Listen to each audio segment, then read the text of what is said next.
On today's episode of Let's Talk FGO, surprise! Thanksgiving. It's happening right now. Thus, it will be timely for Thanksgiving. Also, double secret bonus, GSSR. Who could have predicted this? Literally no one. All this and more on Let's Talk FGO. Hi, I'm one of your hosts, Omega. With me, as always, is Lucky. I don't have a funny intro for us this week because I'm too flummoxed. All my jokes out the window. They got him. So with that, though, I hope everyone is enjoying Fate Grand Order, a.k.a. We've Been Bamboozled. And while we here at Studio Mega like to bring you the latest FGO-related news and memes, we will be talking about current and future events of the JP&E version of the game, so anyone not wanting spoilers should take care to not overeat this week. Sorry, somebody posted the surprise, motherfucker, gif in our patron chat, so I had to post one of my favorites, but not my only favorite from the Meme Minute. Some fries, motherfucker. All rise, motherfucker. Hot eyes, motherfucker. That joke is so Rude good. eyes, Anyway, motherfucker. Anyway, that's a perfect segue to be like, hey, this episode is brought to you by all of our wonderful and beautiful listeners, but especially our patrons. More on supporting us on Patreon and what that gets you later, but it does get you access to the patron section of our Discord, where you could see these memes right now.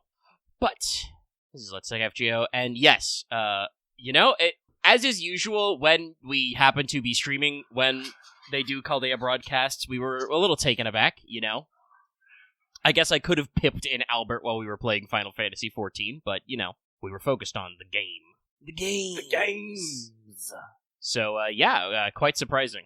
No idea what that will do for the overall on the wanted numbers, but hey, Takeda Shingen's already out. Got that shit done way ahead of time. Guess it means I have longer to work on the next wanted. But I think that's all of our intro-y type business. Sorry, I feel a slight sneeze creeping on. I think it'll leave me, though. Also, to make sure to let there be a little bit of a clean audio bit of the dogs rattling around so that later I can isolate that and remove it. I will destroy the sound of dog feet. There's gonna be a lot of dog feet sounds. Well, that's why we do noise reduction, baby. I tell Audacity, hey, if you hear this specific sound in isolation, get that out of here. And usually it works. I don't think anybody's complained about noise reductions. But our first show business thing is we're going to check in with everybody's favorite Kohai, Mash. Senpai, 起きてください. Because it is time for Wake the Fuck Up Senpai Wake for pro tips. So this one's a little odd, but if I'm understanding this correctly, this is a rare case of prices going down, in a sense. So, amongst many other updates they did, FGO Global Version posted that they are altering their prices for Saint Courts in the Philippines and Brazil in the App Store. So if you're on Apple, they're changing. Probably more Apple bullshit that, they no longer have to account for. Because I think Apple did actually, lose that contest about being able to forcibly scrape extra money from everybody. But yeah, so basically, the way they phrased it is if you're in the Philippines or Brazil, FGO, English, the global server, was listing the prices as incongruous with the Android version, and they're going to be reducing that going forward. Basically, as of the day we're recording it right now, they're going to switch. Did you say if it's still the incorrect one to wait until it displays correctly? And, we don't have a huge global audience, but I know for a fact we've picked up a few listeners here and there from a bunch of different places, so this might impact your local currency. Basically, if I'm understanding this correctly, so I should know what the hell because they abbreviate them.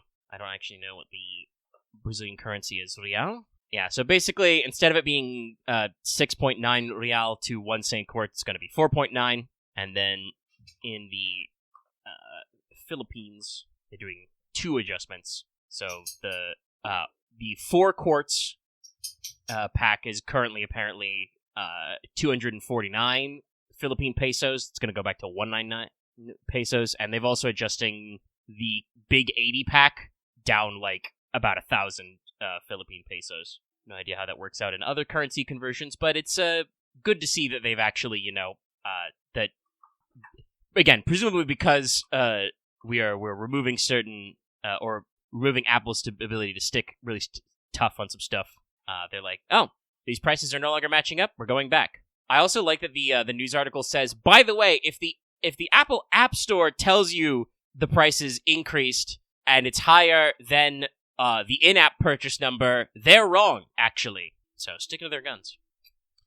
But that is the end of the pro tipping. And we move on to Records from the Throne, our regular achievement topic, actually. Woo! So it's just me, unfortunately.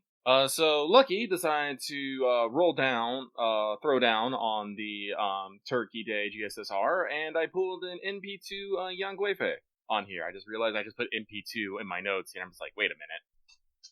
I will say was not my first choice, but I would say it was in my top 5, so I am overall happy with it.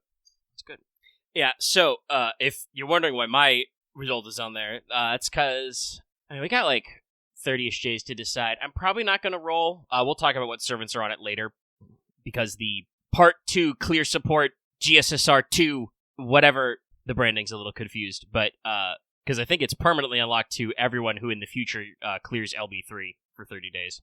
But I looked at the list, and basically all the servants on it who I want I already have, so it would be an NP2, or it would be somebody who I'm not really interested in rolling for, and it is only $12, but that is also like around the price point that I always stare at my fucking Steam wishlist sales and just go, we could, but... So I'm holding off for the time being. Who knows? I don't know. Maybe chat will talk me into it. But yes, that's records. And if you are just as flummoxed as we were when they announced it, we'll talk more about the GSSR later. This means that there are no evils, and we go right on to, did you finish your master missions? Did you finish your master missions this week? You got to defeat 3 good servants, 3 evil servants, 20 enemies who are not servants, or certain story bosses, 40 enemies, same as these, and they get 15 and then 30 EXP drops, any type. So, do your dailies. Hey, they're doing half AP dailies, you need to do your dailies. No, or Lucky also, was definitely thinking about getting in there with Assassin for a while and do some grinding. Mm-hmm. My Clay and Sky of Light needs juice. more levels. I should probably actually think about maybe training grounds to just grind out some gems. I've been slowly chipping away at the handful of rank ups I've accumulated over the past couple of months, but we got APs. We could get in there. We could get a little juice up. Make sure everybody's ready to rock. But yes, you can also just acquire all of these at Fuyuki as well. But like I said, they're doing half AP dailies all open. They want you to do dailies. Once again, more on this later. And by later, I mean almost basically right now, because it's time for Skelograms. First of all, technically still happening first in JP. Oh, there's a sneeze back. Hold on. Ugh. Okay, the sneeze happened. There we go. Now that's no longer distracting me. We're still in the Final Order project. Like 30 days away, I think, basically. Yeah.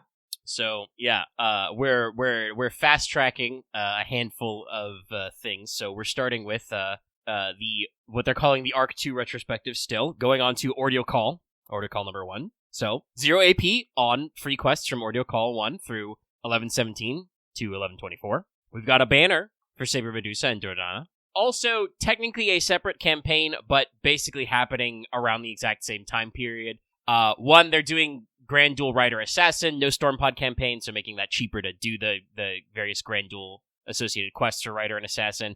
And also means those guys got a shitload of banners again. All the Assassins and Riders get banners once more, including the Assassin who just came out for the last Gudaguda. They're really hammering this one home, and I wonder if it, honestly, this is part of the reason why some stuff is up with, I want to say FGO's kind of like market presence that we will talk about a little later. But yeah, JP is trekking on, and so basically I expect that a blob, has, like, basically expect all the Ordeal Call servant banners to come back up and run through, and I think they're doing little live streams and stuff. Sorry, answering the question in the chat. So, Ian, the big surpriser. The FGO Thanksgiving Special 2025, starting the 20th, ending the 27th. So, a little early to call it a Thanksgiving special, but I do believe that through time zones, it will only end, at the very end of Thanksgiving in Pacific. But still, cutting it pretty close. But yes, absolutely we were tricked.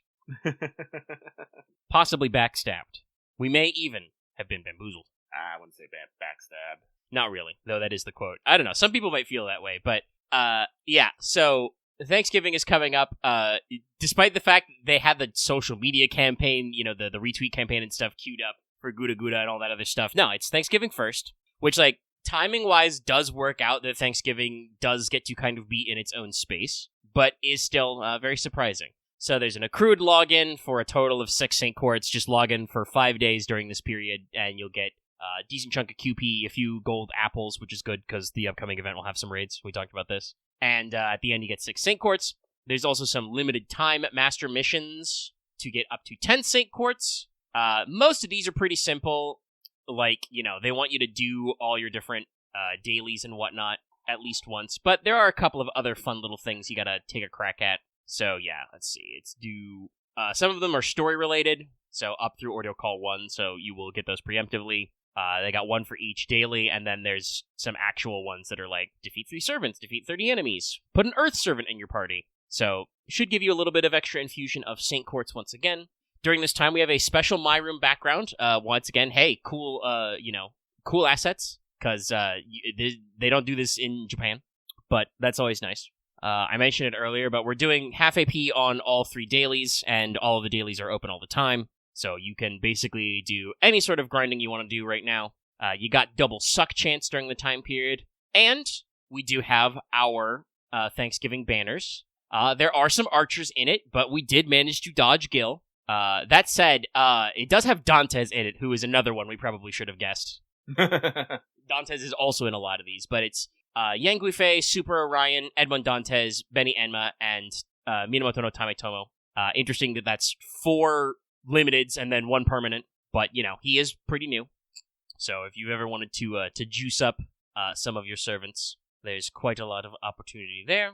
And while it is, once again, technically a separate event, the Part 2 clear backup guaranteed summon, that is officially what they called it, I literally read that off the website right now, also fired the same day, so this is the one we talked about. 12 paid Saint Quartz, you get 1 SSR from a selection of 21, you can only use the summon once, it lasts for 30 days as of clearing Lost Belt 3, and includes servants from the early Part 2 period, and there is a pretty wide variety there. So, your options are, you've got Saberstolf, Benny Enma. Makes me wonder if they maybe planned this, by the way, because I think most of the servants other than Tametomo who are on this list, it's like 3?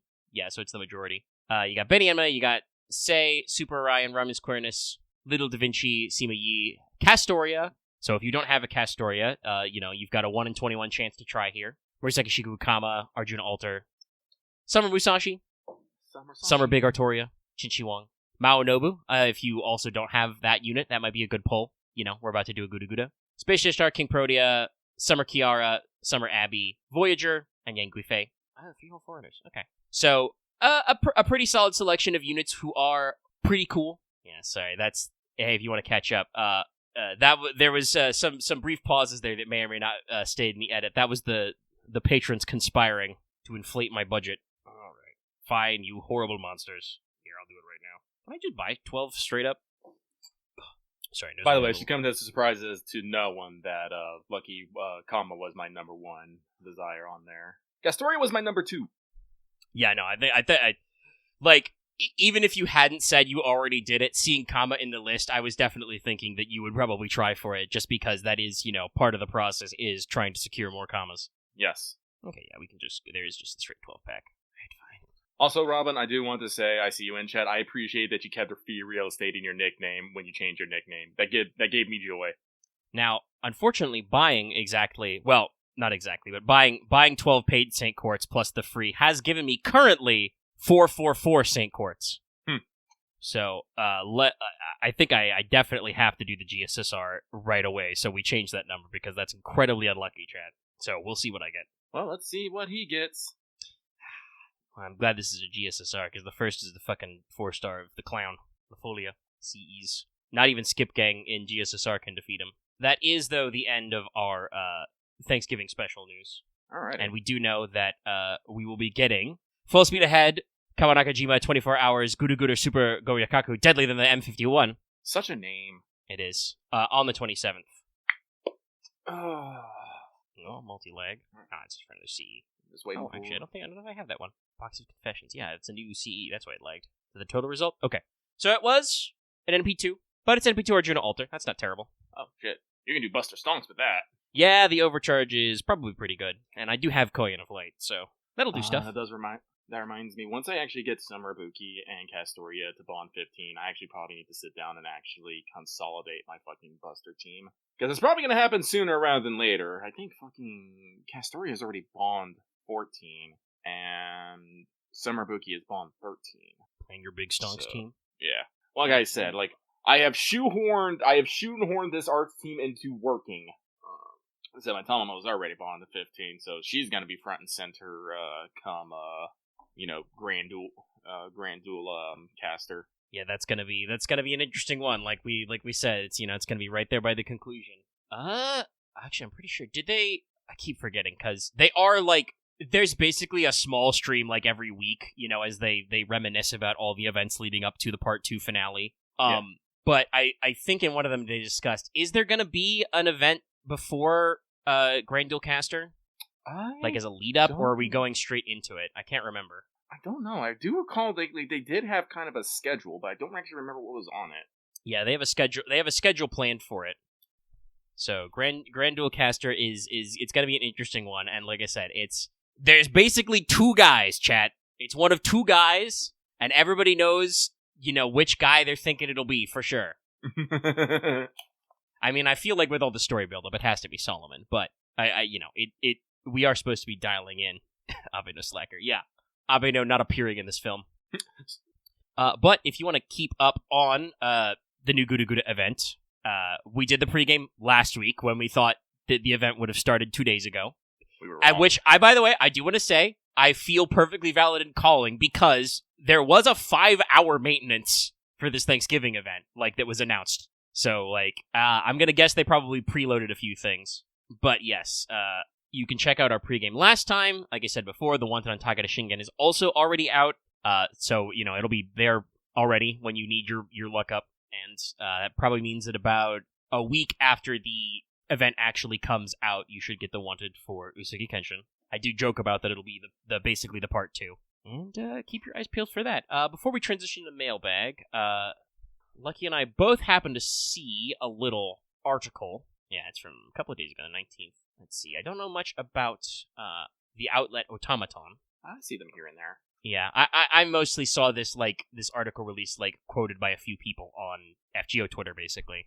But yes, they there was a interesting case. Yeah, so this is also the same website. Some of you may have seen another article literally a day before, which was a little weird because it's an article about how 70% of gacha and other live service games get discontinued before their third year. In Japan, mind you, some people were trying to say, I think it was only the Western releases, but no, even in Japan, a lot of them don't make it to the third year. But it used the cover of FGO, which is the poster child for not dying.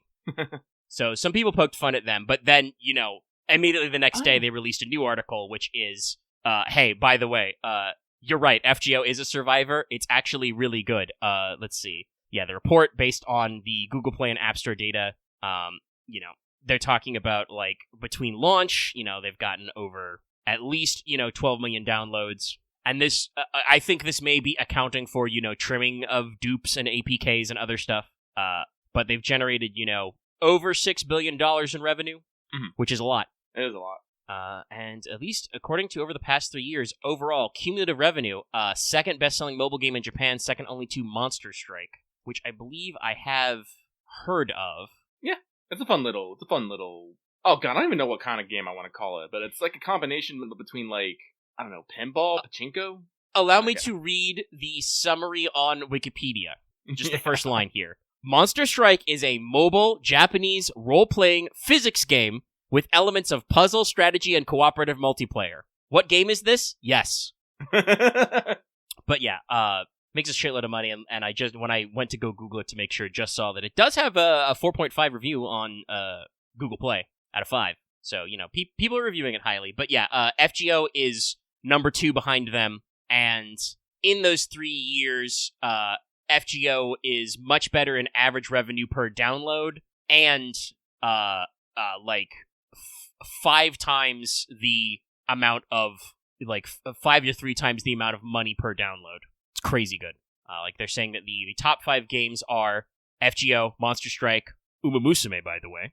Sorry, The Game Awards nominated Uma Musume Pretty Derby, Professional Baseball Spirits A, and Puzzle and Dragons, another classic which is known for making a lot of money. And yeah, FGO makes a lot of money, described by the data gatherers as overwhelmingly high. And FGO is kind of unique because, yeah, the article breaks down two very fun stats. Number one, lots of mobile games get downloads directly through paid ads. You have probably seen paid ads for mobile games. God knows our own Discord and I think even our own podcasts were absolutely flummoxed, getting ads for Azure Lane and Arknights back in the day and several other mobile games. I do occasionally see FGO ads. FGO's ads on YouTube though are super primitive. They're fucking ads using the Part 1 music with Vanilla Saber doing an NP still. That's it. That's what they got in the hopper. They made one ad 10 years ago and they're good.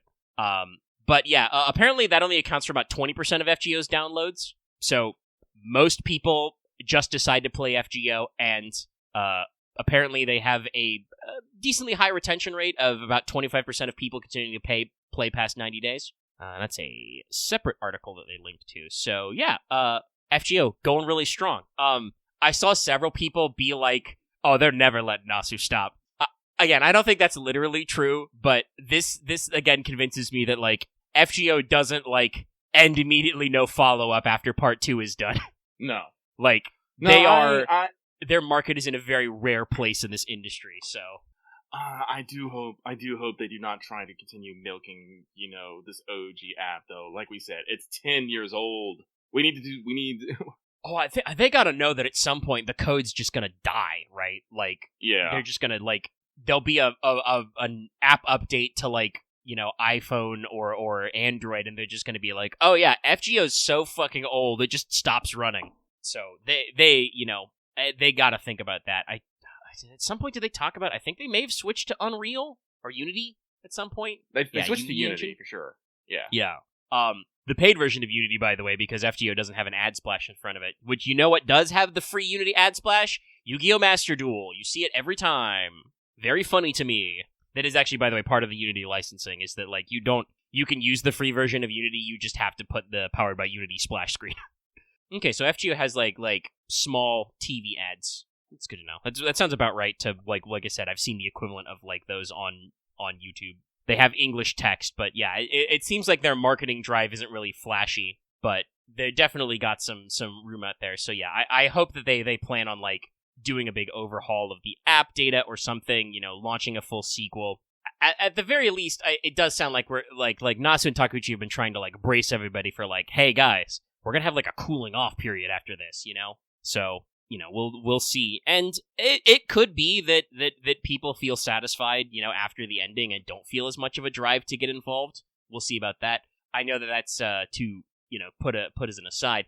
That's a comment we've seen a lot with numbers coming out of Final Fantasy XIV, right? That Endwalker as a conclusion of the story cycle was a once in a generation peak of users, and that they're probably not going to get that great again in terms of how many people are playing.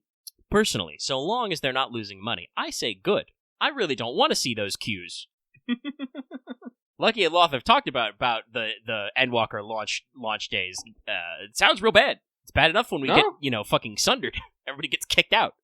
But yes, FGO going very strong, very unique space. Now I'm happy for it. But like I said, I have said this once, I have said this twice, thrice even. We did an FGO too.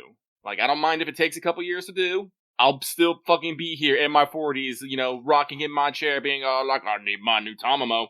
Yeah, no, I know that some sequels have struggled, but some have not. I'm hoping for them to, take all this energy and apply it to a new app. Fucking, oh god, it was, right. I didn't watch it fully, but the guys at Kinda Funny got a preview version of Arknights Enfield and were like, oh, this is pretty cool. Other big gacha game companies are doing some of those next steps and hooking some mainstream vibes. And obviously I think that Type Moon themselves have never really seemed to care about if they're mainstream cool or not, but definitely marketing wise and market share wise, you see other people being busting out some new shiny technology and you're you have to rub your chin and go, we could do something bigger and better. Actually, that's a great question. I should like go in the tank and like pour over old interviews. I wonder. Nasu is obviously primarily a writer, but he's also worked with artists like Takeuchi, extensively and worked on anime projects, and even adjusted his writing to fit the anime medium. I wonder how he feels about does giving him extra technology make him think he can tell cooler stories, or is he fine with just fucking, he's been doing this for like 20 years. He doesn't care if it's just static images under text, That is a good question. I never actually thought about that. Because, he's done some pretty peak writing, but I also do think that, in some cases, the writing and the music and the imagery can be juiced up by a video vibe.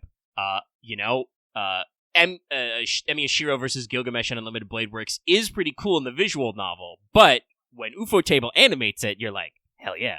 I mean, fucking seeing Ufotable do Heaven's Field, I don't know, I don't know if Nasu can look at something like that and be like, especially, Ufotable's work on Unlimited Blade Works, fucking Heaven's Field, the Mahoyo movie coming out, Kora no Kyokai, all that stuff, and be all like, yes, I created this, and not necessarily feel anything.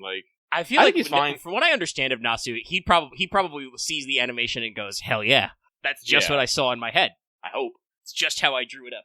And in case of Takeuchi, I'm sure that's how he literally feels, because he did most of the character art for those and, the static CGs. He probably doesn't draw every background back in the day, but still. But, yeah. So, I think we have don't have much else to say on that. It's gonna be interesting. FGO, despite being 10 years old, continues to make bank. And I'm pretty sure when we get our... Oh, man, do you think... See, sorry, I know I'm tangenting a while. See, here's the thing. If we do either Solomon or Abe Sunseme for Crash Again Tool, and they do not have a relevant batter, people are gonna lose their fucking minds, I feel. And then they're gonna be like, New Year's, post. Oh no, yeah, God. it's oh god, that honestly saying that makes me feel like I want Abe no Seme because I want my Fox Boy Merlin. But, thinking about that, doing Solomon as Grand Caster, doing the finale, and then getting Solomon for, your New Year's servant, that just feels like a perfect 3-hit combo, Yeah, no, I mean, I've already heard people talking about it, they're talking about wanting to be able to do the final battle as, MASH, Madame Prez, Solomon, right? Yeah. And it's just God, that would be... Okay, so there is supposed to be a story beat with Grand Dual Caster. Okay, so we could get... Just like how we got the Merlin banner out of nowhere with Time Temple Solomon, we could get the Solomon banner out of nowhere. Okay, someone at Patreon Chat's got the chart. It's good. Honestly, it's fine. The news was a little light, but it was very striking. So we managed to talk for about 40 minutes on the mission clock before getting into mailbag. All right. So while people pull up some relevant data, we're gonna get into this week's Let's Talk FGO mailbag, the segment where we read what you have to say and comment accordingly. Let's get one last refresh in here just to make sure we didn't miss anybody. We did not, and we have six lovely comments from all of you, and we're gonna get started with them right now. This first one comes from Monster Girl Aficionado, who says, "Dear Lucky and Omega, no questions this week, just sending good vibes, wah, and wishing you well. Keep up the great work. P.S. Do your PvP ladder. I have done my front lines. Unfortunately, it's Borderlands Ruins, so Rip. But moving on, let's see, what am I on? I don't think I leveled from that. No, Lucky is current. Ow! Ooh, I just bit my tongue. Why? Don't do that. It's bad. It is bad. It hurts. Like I said, right now, Lucky is currently working on learning how to play Viper. It's one of those things that is very simple, but yet also complex. But we will move on to the second one. This next one comes from the Tyrant King, who finally started catching up on this core of anime. I could probably talk a little bit about some of the things I'm watching this time. I don't think I have anything. I don't think I have anything that's making me go, "Oh my god, this is so good!" But I have several of them, so I'm like, "This is cute. This brings me joy."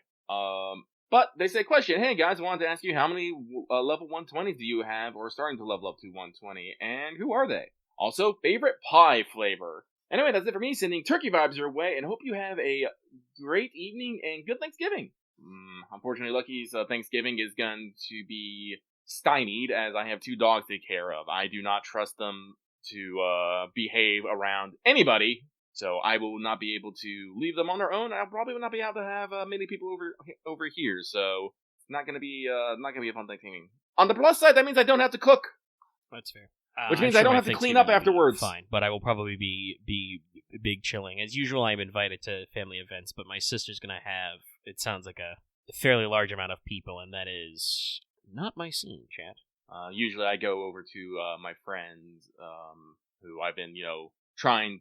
Well, not trying. We've been succeeding, but Lucky is trying to improve his hanging out with people things. But usually every Thanksgiving I go over to his place and they treat me like family. So I am very bummed not to be able to go see them all this year. But I have dogs. What can I do? I can't bring the dogs there, and I can't leave them here. So dogs. Yeah, that's right. I'm talking to you all. You see, Buster would have been fine. Buster would be like, bring me back some turkey, bro, and he'd be okay. Lucky has currently 2 dogs sleeping underneath his desk, using his feet as footrests because they are that attached. But with pie, Lucky is quite partial to apple pie and pumpkin pie. Coming in third there would probably be pecan pie, followed by key lime pie, and coming at number 5, Oreo pie. Ooh, great pick. I think that's got to go in mine somewhere. Hey, guess what? My list is basically the same. I would probably say apple and pumpkin are pretty solid for the seasonals. Key lime pie, I don't really have a season associated with. I love a good key lime pie. Make my cheekbones hurt. That's that good shit. But yeah, no, you even saying Oreo pie, I'm like, oh, I didn't even think about that. That's true. That's great. Yeah, no, an Oreo like ice cream or cookie and cream pie, they're good. Also, I learned real quick how to make like a really cheap Oreo pie crust. Oh, it's so good. Does it involve a bag full of store brand Oreos and a rolling pin? Yep, and a stick of butter. That's all you need.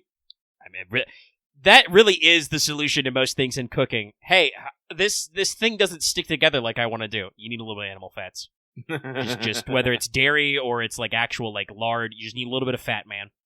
But when it comes to my 120s, I have a few, and I have still many more to go. Right now, I believe I'm at 4, because I have Tomo Lancer, Cat, and Summer Ibuki at 120. Currently, my Kayan Sky of Light is at... Actually, I'd have to look. She is the one I am working on. I am prepping such things, because I do want to get... Because I do have a big-ass list of 120s I want to get. Because I need to do Coin Sky of Light, Coin Sky of Dark, Summer, and Tiamat, and then eventually move on to Barghest and Summer Barghest. I'm not entirely sure in the future how many more. Like, I'm pretty sure I'm going to get all my Sakura 5 up to 100 at least. That is things, but like I said, getting from 100 to 120 is a chore. Not just because of the amount of XP that it needs, but also, the coins and the grails and the money. It's a big investment. But we got a couple years, and I do think that I can probably pull it off. This is one of the reasons why I am considering using some of my apples to get through that. How many? I got 98 gold apples and 6 silver ones. I should use the silver ones at minimum. I am slightly bummed that our...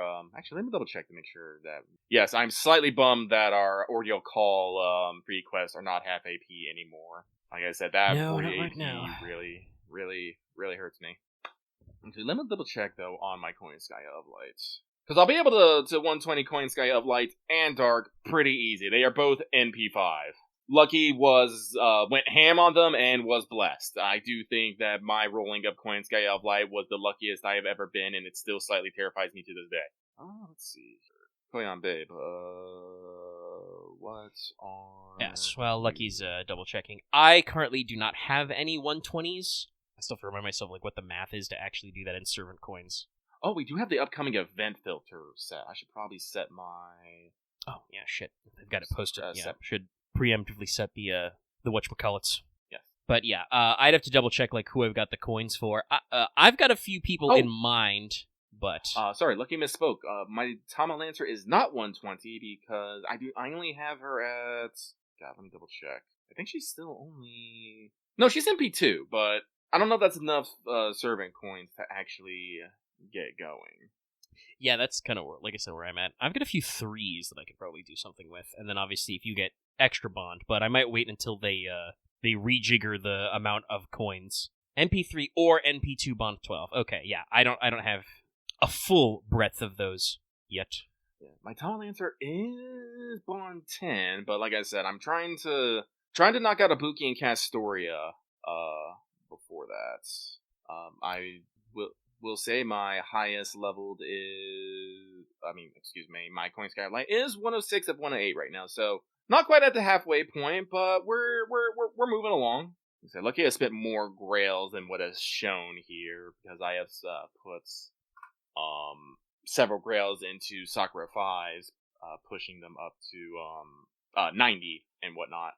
And once I start having excess grails, I'll start pushing them up to 100 as well. Like I said, I do have several targets in the future as well. You're gonna have to give me that summer Tiamat. It's gonna be great. But I do believe that's it for that. So we will move on. This next one comes from Birthday Boy Dave. Well, happy birthday, Dave. I hope your day was pleasant and that the specter of death stays his hand from you. But they say, good evening, gent. I never thought I'd get an unregistered Spirit Origin, but alas, the GSSR spin gave me the only 5-star servant I have in P5. Samakara, which I'll note I was trying to get originally the other servant on Rada, but didn't come to me. There's almost no chance I'll ever get enough of these to use it, but I guess having one is neat enough. How many do I have? 3? I think I have 3. That's still, you need, I think you need 5 total for it to work. 10. Jesus, God, this system's so bad. Hang on, and somehow this game has above average player retention and spending power. The story is just that good. Let's see here. Item list. Let's check here. Oh, I have 4. 4. I do have like several NP5. Actually, let me. Since I'm in here, Lucky is now curious. Forgive him for a second, but I'm going to pull up my Spirit Origin list. We are going to filter it by 5 stars and go NP level. Should actually pull mine up and look at all my. Yeah, so let's just pull up my MP5. What? I have an MP5 Drake? I did not know that. It happens. It Gee, speeds up on you. As much as I spend on this game, I don't feel necessarily like my luck is bad. It's just usually I have the wrong luck in getting what I want. Boy, brother, I know that one.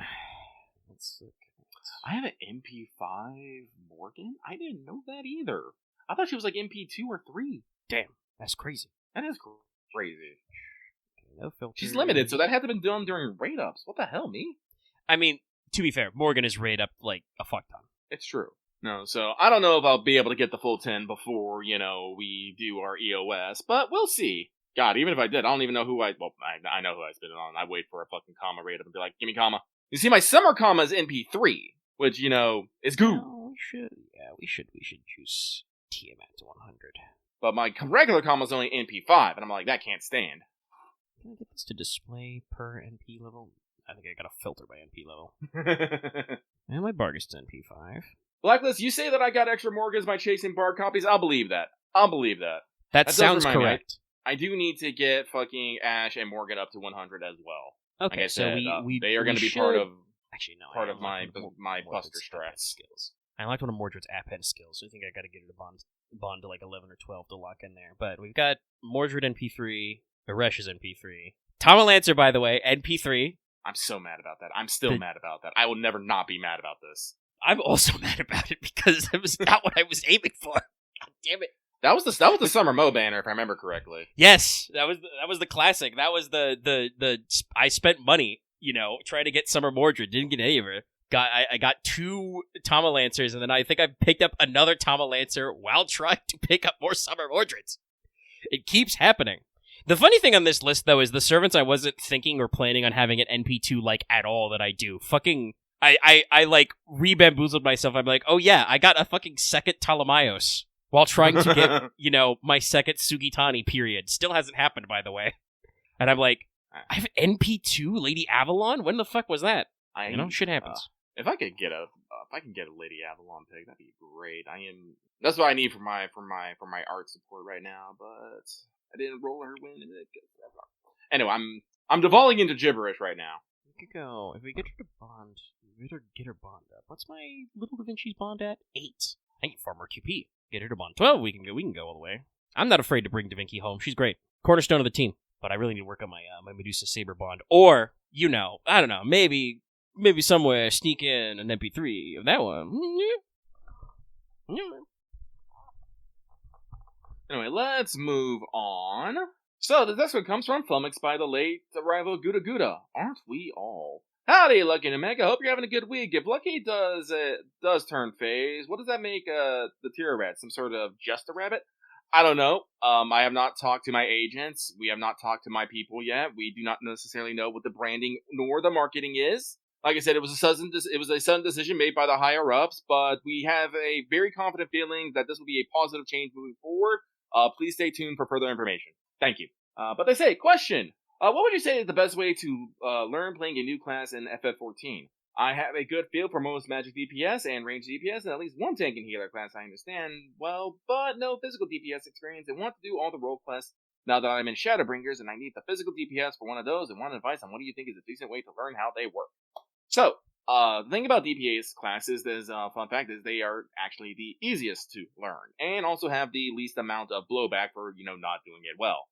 This can apply to many classes. My first thought when he said, I need physical DPS, and I'm like, good news! You've picked the easiest one to learn last! But there are several ways to learn. First and foremost, training dummies. You can find them in several locations around the map, and generally in a lot of people's yards. But punching a training dummy is a good way to familiar yourself with combo actions and how they affect and whatnot.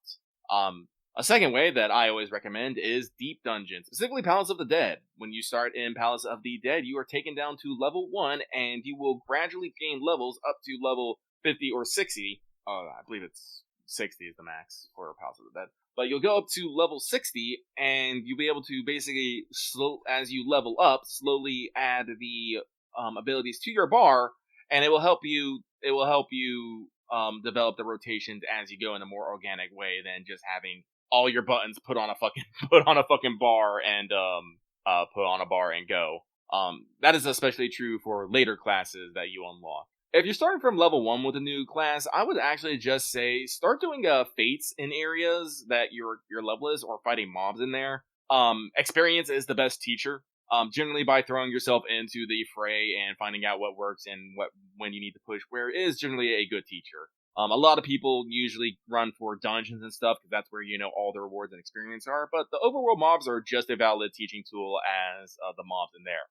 And you do not have necessarily the pressure to keep up with the group, do constant AoE attacks and learn boss mechanics, learn how to deal with boss mechanics on the fly, nor worry about your uptime and your dips.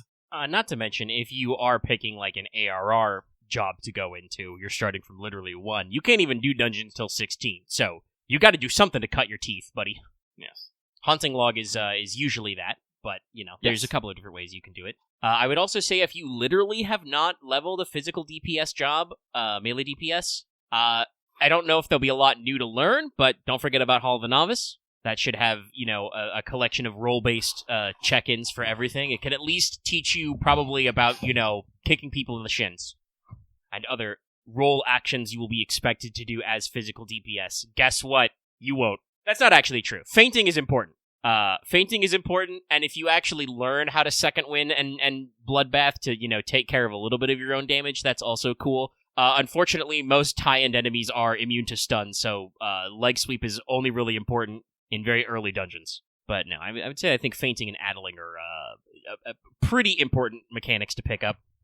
Well, it should be specifically said that stunning only doesn't work on bosses. It works perfectly fine against mobs. True. You see a mob doing an interruptible cast bar, kick him in the shins. Bloodbath has saved my life a few times, though. Too. Oh no, like that's me. I'm the guy out here using Bloodbath, like we eat a big raid wide or accidentally stepped in a mechanic. I'll just second win myself. That means the healer has to worry about less. Ark does bring up a good point. Joe Cat's crap guide to Final Fantasy, while it is obviously built in satire, there are there's actually a lot of good information in there. Like I said, our two big memes from that is read your tooltips and the ABCs. Always be casting. Always be casting. And you may think to yourself, I'm a physical DPS. I'm not casting. Yes, you are. It's got a cast bar. You're casting. Just like obviously, if if you're playing a magic job, you need to be aware of slide casting. Also, yes, True North. I wish we had more True North. I need more True North in my life. Bosses rotate on a fucking whim, I swear to God. or the fucking two tanks are having a fucking pissing match, and all of a sudden it's like fucking, oh, I can't remember the fucking song now. Saying that, you spin me right round, baby, right round, like a record player, right. I think it's literally spin me around like a record. Is it? I don't know. Pretty simple. But yeah, no, like so I guess, we can offer a little more constructive advice than that, which was already pretty constructive, which is physical DPS. You basically have one mechanic to pay attention to that the others don't, which is some of your attacks will have positionals, which means you will do more damage if you are to the rear or to the sides of an enemy. This is why reading your tooltips is important, because it will tell you. And then you just have to internalize how the danger nipple works. The danger nipple. This is why we like True North. True North ignores that. Yeah, True North is just like, for 20 seconds? You're just like, no. Could be 30 seconds, honestly. And if you're ever curious, that's why some enemies have a completely closed circle. That means that they do not count for positionals, or rather, the positional doesn't matter. All your positionals hit all the time. Do more damage. Which is really good if the enemy is either really wiggly or is a wall. Trust me, you are not getting that rear positional on a guy who's a wall. I'm just trying to find the... Oh my god, you're a wall now! I can't find it right now. Oh well. So, that's, I think, is enough on that. But no matter the advice, just get in there and do stuff. Trust me, it's fine. It's fine. Alright, but moving, maybe not so swiftly on. This next one comes from Curse You Servant Coins, who says, Dear Lucky Omega, no question this week, just wanted to shout into the void about how annoying servant coins are, especially for permanent 4-stars. Anyway, that's it. Hope you have a good weekend. Send good vibes your way. Wah, wah, wah, wah, wah, wah, wah. At some point, we should be getting the servant coin reworks. I still don't know what they're going to do about that. Like I said, the whole servant coin thing came about as Lysango doing a fucking whoopsie. And yeah, I would assume, because they're supposed to add the extra 2 append skills next anniversary. I would assume they'll just do the overhauled servant coin economy right away. Yeah. Since that was the point where it reached a breaking point with the fandom of just like, nah, man, this sucks. No, like I said, if this does work as intended, like I said, everyone should be getting a full refund of all their servant coins, all the grails they could have missed, and a whole bunch of other good stuff. So, be casting those grails. It's important. Spend and remember, those coins. Nobukatsu raid up in the FP gacha soon. Yeah, I'm gonna be spending like 3 million FP, guys. You guys don't even know. So, anyway, I hope your servant coin wounds, cease soon. But enough on that. On to, last but not least, it is Agent 418 who says, Hello, Lucky Omega. Have a good weekend, y'all. I'll try to. Lucky has, as of 5 o'clock Lucky Standard Time, has decided to do a 48-hour fast so that when we game on Sunday, it will be pizza time.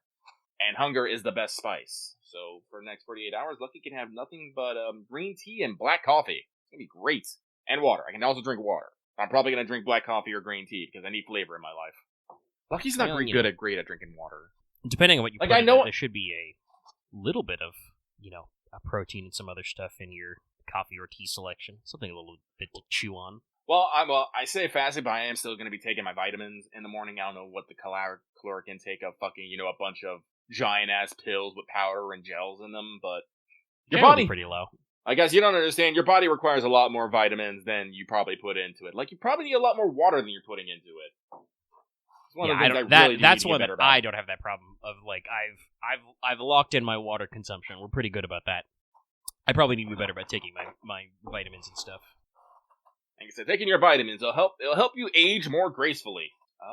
Axe is going to a pharmacy tomorrow. Pick stuff. Any candy recommendations I should buy for the supermarket? It's right next to candy recommendations. Lucky is always partial to fucking Whoppers, chocolate malted balls, and Starburst jelly beans. Following that, I am usually a Reese's guy of any variety. Reese's Cups, good. Reese's Bars, good. Reese's Pieces, also good. Hell yeah, Reese's Pieces. Picked up some of those myself. Oh, I haven't had Mamba Fruit Chew in fucking forever. Kit Kats are a classic. I'm a little Kit Katted out because I still have a bit of Halloween candy from Halloween. It's mostly gone. Now I think it's just like a couple of Heath bars and Hershey, but there's a lot of Kit Kats that are in there. Mm-hmm. I should see if I can find out something to do with these tiny Hershey bars that doesn't involve just eating them. Because I am sort of with Axe on this. Axe is like, I'm less on just pure chocolate stuff. It's like, I'm the same way. I just can't eat a Hershey's bar. That doesn't do it for me. Unless it's like dark chocolate. Lucky will eat just straight dark chocolate. I don't know why, but the bitterness, it sings to me. Lucky likes dark chocolate. Conversely, not a super big fan of milk chocolate. I mean, I think it depends on the milk chocolate. I believe that is a thing that is true, which is just thanks to different standards. Milk chocolate made in America is just kind of worse. Oh, is it? Yeah, our just quality standards of like, the amount of cocoa butter and stuff you use and other elements is just like, they're cutting that shit down. They're watering it. Like Lucky likes dark chocolate, milk chocolate, chocolate fudge, but just like chocolate, nah. I like a wide variety of stuff. There's a few like I'll around holiday time I'll obliterate some Hershey's Kisses, make the little foil ball. But yeah, this is one of the reasons why Lucky fruit has candies. I mean, love Starbursts, love Skittles, simple as. I think I've told that story where like that was my like snack to get my ass through college was I'd feed the vending machine every day, so usually like 2 or 3 days a week, going into class, I'd go and I'd feed the vending machine, a couple bucks, get a thing of Skittles, sour Skittles if you got them, but we'll do the tropical burst or anything else, and then get a Coke. It's not super healthy, but you don't fall asleep in class. Nah, this is one of the reasons why Lucky is trying to cut out, a lot of things in his diet. It makes my fridge and cupboards really empty as I'm slowly eating things because Lucky really doesn't want to throw food away. I really don't want to throw food away. No. So I eat it to get rid of it, and then I don't buy it again. But well, see, no, here's the thing. I'm not gonna buy bunker packs of trail mix. I'm gonna make my own trail mix. That's what I'm gonna do. That's the great thing about trail mix is you can make your own brand. It's great. Luckily, Lucky is a nuts guy. Lucky will just eat nuts. I literally have a container in my cupboard that's just full of nuts. It's a mixed nuts, but I just buy a bag of nuts. I just throw it in there, shake it up so all the mix get up, and I just keep snacking at it. When it gets low, just buy another fucking bag of nuts, throw it in there. It's great. I love nuts. This is also why Lucky is also like really wants to do that thing where like I want to start making things like it's funny in Vintage Story, Lucky likes cooking and stuff, but that's also real life Lucky. Lucky is like constantly looking online, being like, man, I could just go out and make some fucking cheese. How many gallons of milk will I need for that? And then, I just stare at the market. I'm just all like, I don't want to buy like 4 gallons of milk. I don't even have a pot big enough for that. Lucky really wants to make cheese curds. You guys do not understand. Fucking Wisconsin cheese curds are fucking crack. Especially when you get the good ones, like, when they have flavors like garlic cheese curds. Oh, so good. But I was also looking to get maybe a dehydrator so I can make my own jerky. Yeah, no, that'd probably be a good idea, because fucking jerky is so expensive. But I love it. Because they put so much shit on it. Well, I don't buy the kind that's got... Well, I don't actually know if it's got too much in it, but it should just be, salty beef. Yeah, no, Still trust expensive. me. Even the plain kinds, they have to coat that shit in preservatives to make, meat fucking food standards. It does have to keep forever, yeah. Yeah, so they can put it in a plastic bag and leave it on a fucking shelf for like 3 months. Don't get me wrong, I like me some Alberto peppermint sticks. I do love those. I wish I could find them more often. But no, it's just one of those things. I want to make my own cheese, make my own jerkies. I want to, grow my own stuff.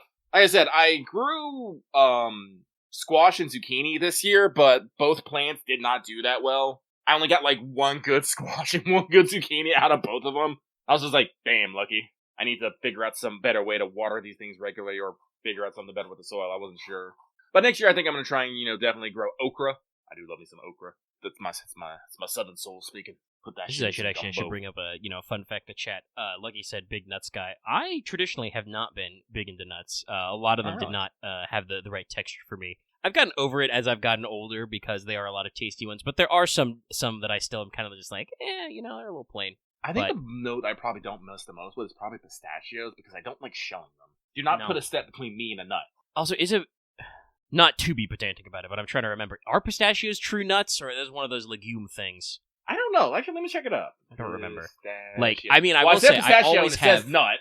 Okay, so it probably is actually some sort of nut. Pistachio is a solid medium tree of the cashew family. Okay, so they're related to cashews. That's neat. But yeah, always been a big fan of peanuts, and you can do a lot with peanuts. You can. But as others, I've like grown on pecans as I've gotten older. My father was always a big pecan guy, and I was a little more, on it. But a small family snack, great trick. Take some pecans, put them on a baking sheet, coat them in butter, put them in the oven. There you go. Put a little salt on top. I don't even need that. I don't know if I know I've told this story, but when I was young and I lived in Texas, there used to be a church like right across the street from my house, and there was a giant ass pecan tree. So like every year, me and my mom would go with like giant fucking paper bags and just fill up with pecans, take them home. We each have a nutcracker. We just spend the day cracking nuts, picking out the nuts, and it's one of those it's one of those memories, especially like, oh god, was it summer or fall in Texas? But it was that peak Texan weather where you know clear blue skies, you know, all that stuff. Oh, so good. God, I miss that tree. I wonder if I could. But Don't worry, we're in free talk. We're faffing about. we are faffing about. We're flunking. But no, like Lucky is trying to like cut out a lot of like canned, you know, meals, like, you know, canned soups, you know, baked beans, chilies, raviolis. I still have some of those in the cupboards, and he's saying again, I don't want to necessarily throw them out. Actually, I should check to see if there's like a food bank nearby or something I can give them to. Yeah, if you got the cans, that's a great way to do it. Because, like I said, hey, guess what? Those kind of places love canned food for the fact that they stick around forever. Yeah, but yeah. I'll actually probably look into that over the weekend and see if there's any close food banks that I can drop stuff off. But yeah, so like I've been eating. Like I said, I think the most processed thing I eat right now probably now is chopped salads, which I don't think are necessarily overly processed. I think they probably might put a little something in there for like preserving it, but if you leave those things for long for like 2 weeks, they'll still go fucking bad. But I'm pretty sure there's not a lot you can do to greens to preserve them. Yeah. The leaf of a plant is a system that's supposed to be alive. So when it is no longer alive, there's not a lot you can do about entropy, chat. Yeah, no, I still do Coke Product Zero because I actually did research on this. Coke Product Zero, actually not bad for you. I wouldn't say it's good for you, but it's not bad for you. I think the biggest concern you have to do is worry about your teeth. Yeah, in general, that's any kind of soda product. Just the acids we use for flavoring in sodas is just bad for your teeth. Make sure not to drink too much, and make sure to brush your teeth, swish your mouth out, whatever occasionally. Yeah, it's important. Do that anyway. It is important, but yeah, no, I've given up putting sugar and cream in my coffee. I'm drinking more green tea and black coffee. Like I said, most of my diet has been, you know, a lot of chicken. I've heard of people actually trying to lose weight say they boil their chicken. I'm like, I can't do that, man. I cannot boil all the flavor out of my chicken. I need to taste something. I cannot just be eating, you know, meat textured item. That is healthier, but I also like the reason why people don't do that is because there's, like you said, there's no more flavor left in the chicken. No, you literally boil out all the flavor in the fat. The lowest you're gonna get me is you're gonna get me to like, and that's not to say anything. Love grilled chicken, but you know, you grill the chicken. No, I bake the chicken. I don't put any butter. I don't put any like oil on it. It is just straight chicken with whatever blend of spices I put on. It does not make it the most flavorful, but it's more flavorful than boiling it. You're making me think about it like a fucking vintage story recipe of like, well, if you boil the chicken in water, it lasts longer, but, you know, you don't get any cool buffs. Your delicious fried chicken in animal oil will be, you know, delicious, but it won't last very long. But Lexi, here's the thing. Like, I want to lose weight and I want to get fit, but I do not want to sacrifice my taste buds to do so. Food is supposed to, something that's supposed to, you know, make you full and make you happy. I mean, if there's one thing I understand from being alive for 33 years, through numerous studies and fucking diet fads and crazes and information is, guess what? We don't actually fucking know how weight and diet works. You do what works for you. Because, you know, there's been, I want to say, like, a gajillion different,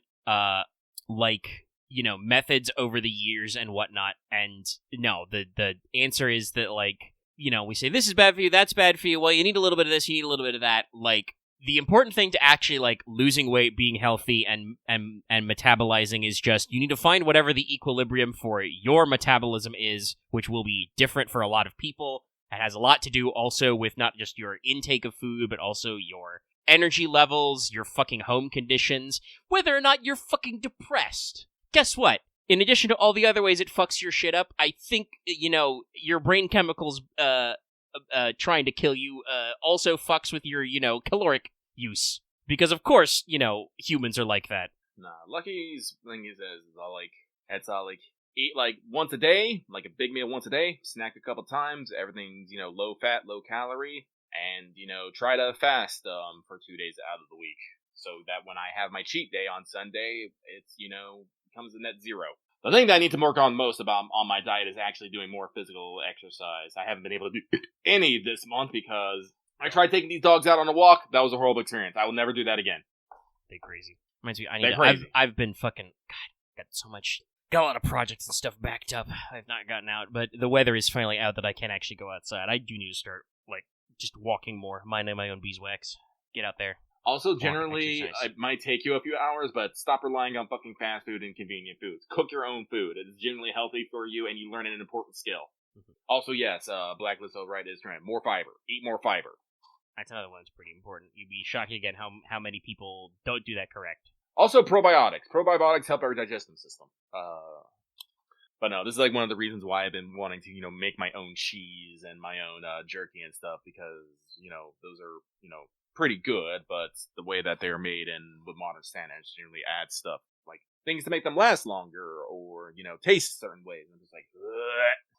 I mean, to play a little different, this is kind of coming at it from the opposite angle. This is kind of the question we have about stuff like In Rain that occasionally flummoxes the boys. It's like, no, you don't understand. You guys are pre-mason jar, pre-tinned food. Like, everything in your system is like, it's not literally farm to table, but like, it's effectively farm to table. Like, if it's not preserved, like, in a fucking barrel of brine, you have to get it, like, fresh from the source. And that's just how humans worked for literally thousands of years. This is one of the things even if you guys do latch on to like, better preservation and storage methods, that's not gonna, like, overturn food overnight, neither. I think that is one of the things I do like about Vintage Story is, you having to preserve food and, gather it and, find ways to preserve it that is not just, stick it in a fridge. Yeah, you gotta think about it, you gotta plan ahead, and sometimes you gotta, like we said, you gotta make little sacrifices, you gotta, some of this is mods, obviously, but we do the shit like, we're gonna smoke our meat, which is what you would do in real life, so that it is, hey, guess what? The smoke dehydrates the shit out of the meat. Hey, guess what? Despite the fact that you're made of 80% of it, like one of the most volatile and reactive substances in the world is water. Wet things degrade. Dry things less degrade. So, you smoke meats, you put them in your cellar, and save it for winter, because when it's not winter, we do fucking the classic live off the land move. What's this? A bush full of berries? Berries and cream, berries and cream. Yes, the rabbits are fat once again. And occasionally you make extra food in Vintage Story because a fucking bear tries to jump you and you have to defend yourself. Once the bear is slain, are you going to waste the bear? No. I have heard that bear meat is not actually that good. They say it's very strong smelling, gamey. But when you're hungry, that probably doesn't matter as much. Yeah, no. Listen, I think there's a reason why humans have kind of like settled into a handful of animals we palate the taste of and don't bother with others. And honestly, I think it's not always true, because like pigs are omnivorous, so you can get a wide variety of stuff in there. But cattle, and especially the better quality, tends to be actual like grass fed, naturally like part of the cycle cattle. And I have to double check how true this is. It reminds me, I saw a funny thing of like talking about like. It was just in some other conversation about humans, like, realizing uses for... Oh, no, it was because I was looking up if there was any other history to the Chocobo cannon in FFT. And, like, people were utterly... Throughout the years, by the way, through every release of Final Fantasy Tactics, because the artifacts have been in since the PS1, they were bamboozled. Fucking jails. Sorry, I didn't even realize you had signs on this arc. I just posted a Vintage Story screen grab where there's two bears in cages which have signs. One that says crimes against poultry and the other that says he knows what he did. Put him in jail. Perfect. But yeah, no. So like part of the conversation was like, wait, don't we use chocobos as like pack animals in Evil East? Why are they like feeding them gunpowder to shoot them at people? And it's like, somebody said like, well, humans originally were using, horses for like, milk and meat before we realized, wait a minute, it's much more efficient to use these as beasts of burden. And I do know that like there are cultures which have a much more symbiotic relationship with horses. Yeah, no, actually, I believe nomadic tribes from yes, Mongolia. I forget what it's called, but there's the fermented mare's milk is a pretty common drink still, stuff like that. But yeah, the humans in our livestock relationship, we latch onto a few things, and then just there's some stuff that's a little loosier and or goosier. Most, Western cultures can't really stomach eating horse because we think of them as like cool and majestic. And, hey, I mean, I love rabbits. I love rabbits to death. I've eaten a fucking rabbit. I mean, okay, Chad, I'm going to say something some of your delicate sensibilities might object to, but, prey animals, like rabbits and like deer, honestly, also like wild pigs, wild hogs, they're supposed to be kept in a delicate balance by predators. Humans generally don't like predators because they fuck with our livestock and our small, vulnerable children because we've evolved that our babies have to come out early and stupid. Unlike, giraffes who can run right away. Human babies, super, super vulnerable, super squishy.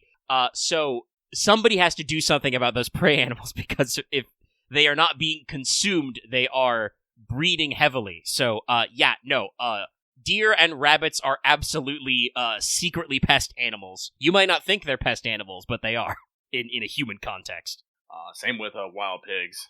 Oh, yeah, like, that's one of those things that, like, I understand, I won't go too heavy, where you're already going to get heavy enough shit at the Thanksgiving table, but, people talk about, like, the American, hunting culture as it comes to, like, guns and stuff, and it's like, I understand that, we want to have some conversations about that, but, like, people who make fun of, like, what do you mean they, get in helicopters and hunt wild hogs? You don't understand.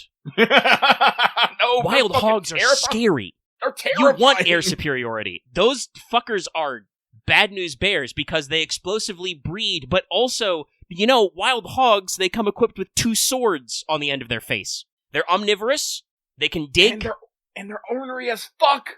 Yes, that's the other thing. Like, it's, again, talking about, like, prey animals, right? Like, pork animals, they are, they do have, like, explosive breeding and, like, survival possibilities and shit like that, but also, they've got their niche by being fucking aggressive, by, like, different animals have different survival strategies. You see this all the time with stuff like why do, cows, oxen, wildebeests, right, have horns? Some of it is for, mating displays and stuff, but also it's one of those things that's like, you gotta make a lion think about for a minute, right, chat? Mm-hmm. You gotta make that lion consider, is it worth the caloric value lost to take a horn to the chest than to eat a whole-ass wildebeest? So, like, no, pigs are ornery, and like I said, I mean, if we were able to, like, fucking, F-35 JDAM those guys, they deserve it. Those guys they're invasive, for starters, and they're a horrible pain in the ass, but, like, no, that's, like,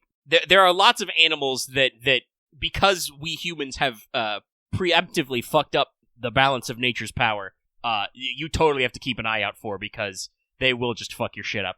Like, deer, beautiful, elegant, noble creatures, also very tasty. Deer, stupid as hell. Their survival instinct involves, various combinations of freezing and running chaotically. Probably helps keep them safe from wolves. Very bad reaction to cars, trains, buses, etc. I love this meme, yes. Each dot. Also, by the way, each dot represents 5,000 hogs in 1948. Jesus. We have not culled the wild hog population, I'll tell you that right now. No. Actually, I'm curious what is the current I'm also not shocked about that. Somebody in our Patreon chat saying pigs go feral faster than any other livestock. That sounds like them. Like I said, pigs are omnivores. Pigs are also actually remarkably intelligent animals. I wouldn't be surprised if they're not unlike cats in the sense that, like, most pigs just realize that if the human fills the trough, that's cruise control, baby. When they have to fend for themselves, they decide they gotta try. So right now, currently, this from the National Invasive Species Information Center, .gov. Feral pigs their population is estimated at 6 million and rapidly expanding. Range expansion over the last few decades due to a variety of factors, including their adaptability to a variety of climates and conditions, translocation to humans, and lack of natural predators. The state that has the largest amount of wild pig population is Texas, with about 2.5 to 2.6 million feral pigs existing in 253 out of 254 counties. I want to know what county they're not in. What is the county in Texas that pigs go, I ain't going there? Oh, it's probably don't they have an offshore county basically because they've got like barrier islands? That's true. That could be it. That's the one place they can't go is they won't get in the fucking Gulf because they fucking know better. But no, It is just one of those. Now I'm thinking about it. Vintage Story really replicates that. You get 2 boars, they have like fucking 5 piglets. You don't pay attention to that sick. You crash a server with fucking your hog potential. Shit, I should watch the new King of the Hill. I got a lot of, since we're in free talk, I got a lot of TV to catch up on. I don't know when I'm going to get to that because I'm in the tank on Rain and various other things, but I'm building my list of TV. I got 2 episodes of Shogun I got to catch. I'm going to finish up Shogun. Like I said, I'm kind of saving that for a moment when I do have free time to work on some L5R stuff, so we can keep the mood going. Though I might also get the mood back because Ghost of Yotei announced a 1.1 New Game Plus. Yeah. Some interesting looking stuff in there. King of the Hill is one of those shows that I watched when I was younger, but I didn't necessarily quote unquote get it. I'm curious if it would resonate with me more now, or maybe as somewhat. But that's I gotta watch the new season and probably watch some old episodes. Speaking of old shit I need to catch up on, Amazon just announced they are greenlighting a new Stargate series. What? Not a reboot. They've got some writers from the original SG-1 and the movie on board. If they got SG-1, I'll be okay. Atlantis was okay, but nah.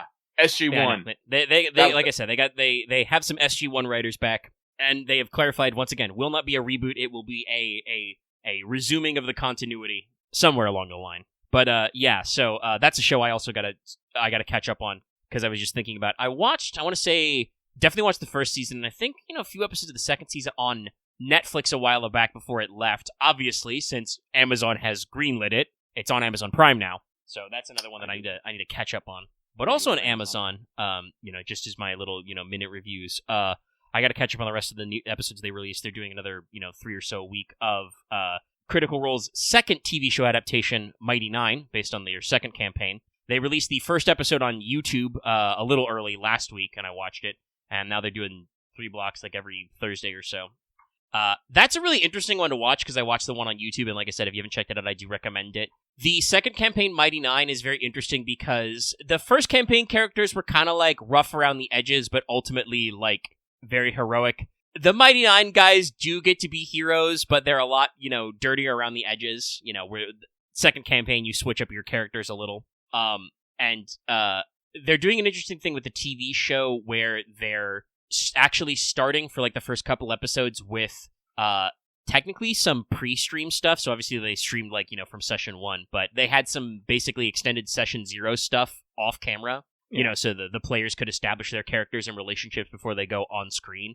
And so they're adapting that material to TV, which is, giving you new stuff to see even if you watch the campaign before.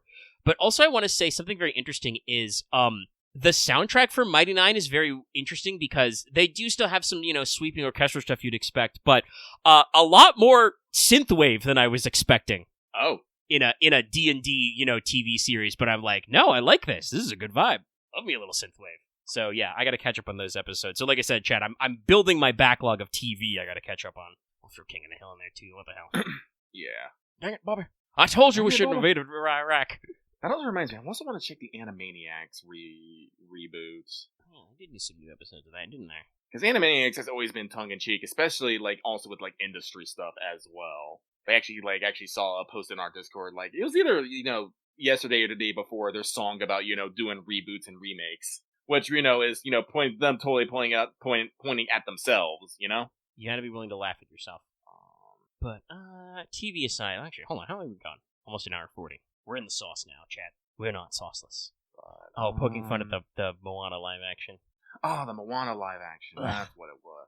I never saw the original Moana, and I am less inclined now.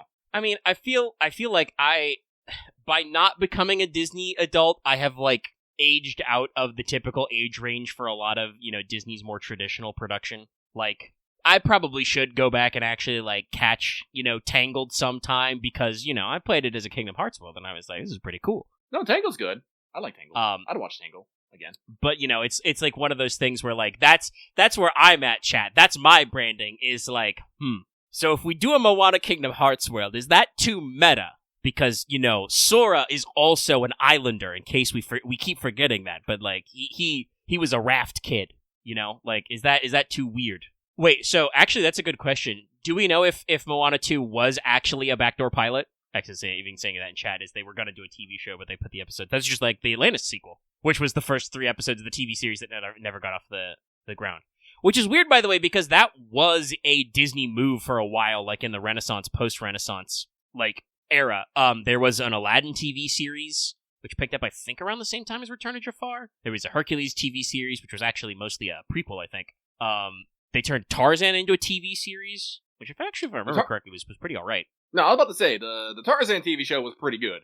The Lilo and Stitch TV series was pretty good. Yeah, that's right. Lilo and Stitch. That was also, they did a movie as a backdoor pilot, and then they turned it into, Which also, by the way, the greatest, pull for a ongoing serialized TV possible is you thought I destroyed all other 625 experiments? No! And then you're just like, wait, shit, you mean so there's 625 of these guys out here? Easy peasy. Writes its fucking self.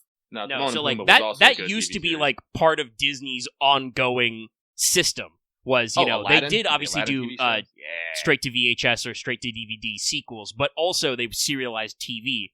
And then, I don't know, that fell through too. I don't know what's up with that. Too much money to keep people being on model.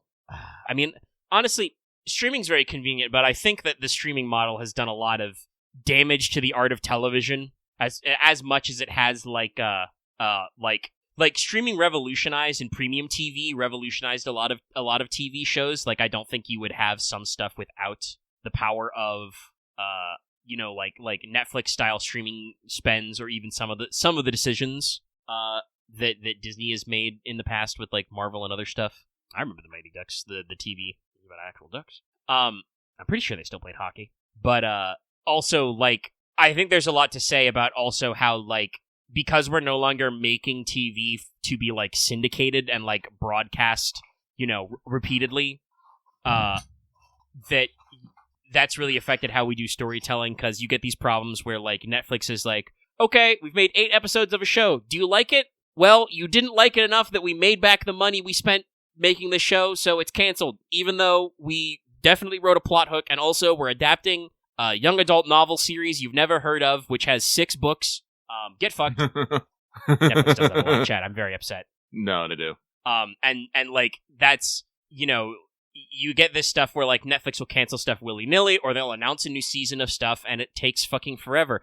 The final season of Stranger Things still isn't out, chat.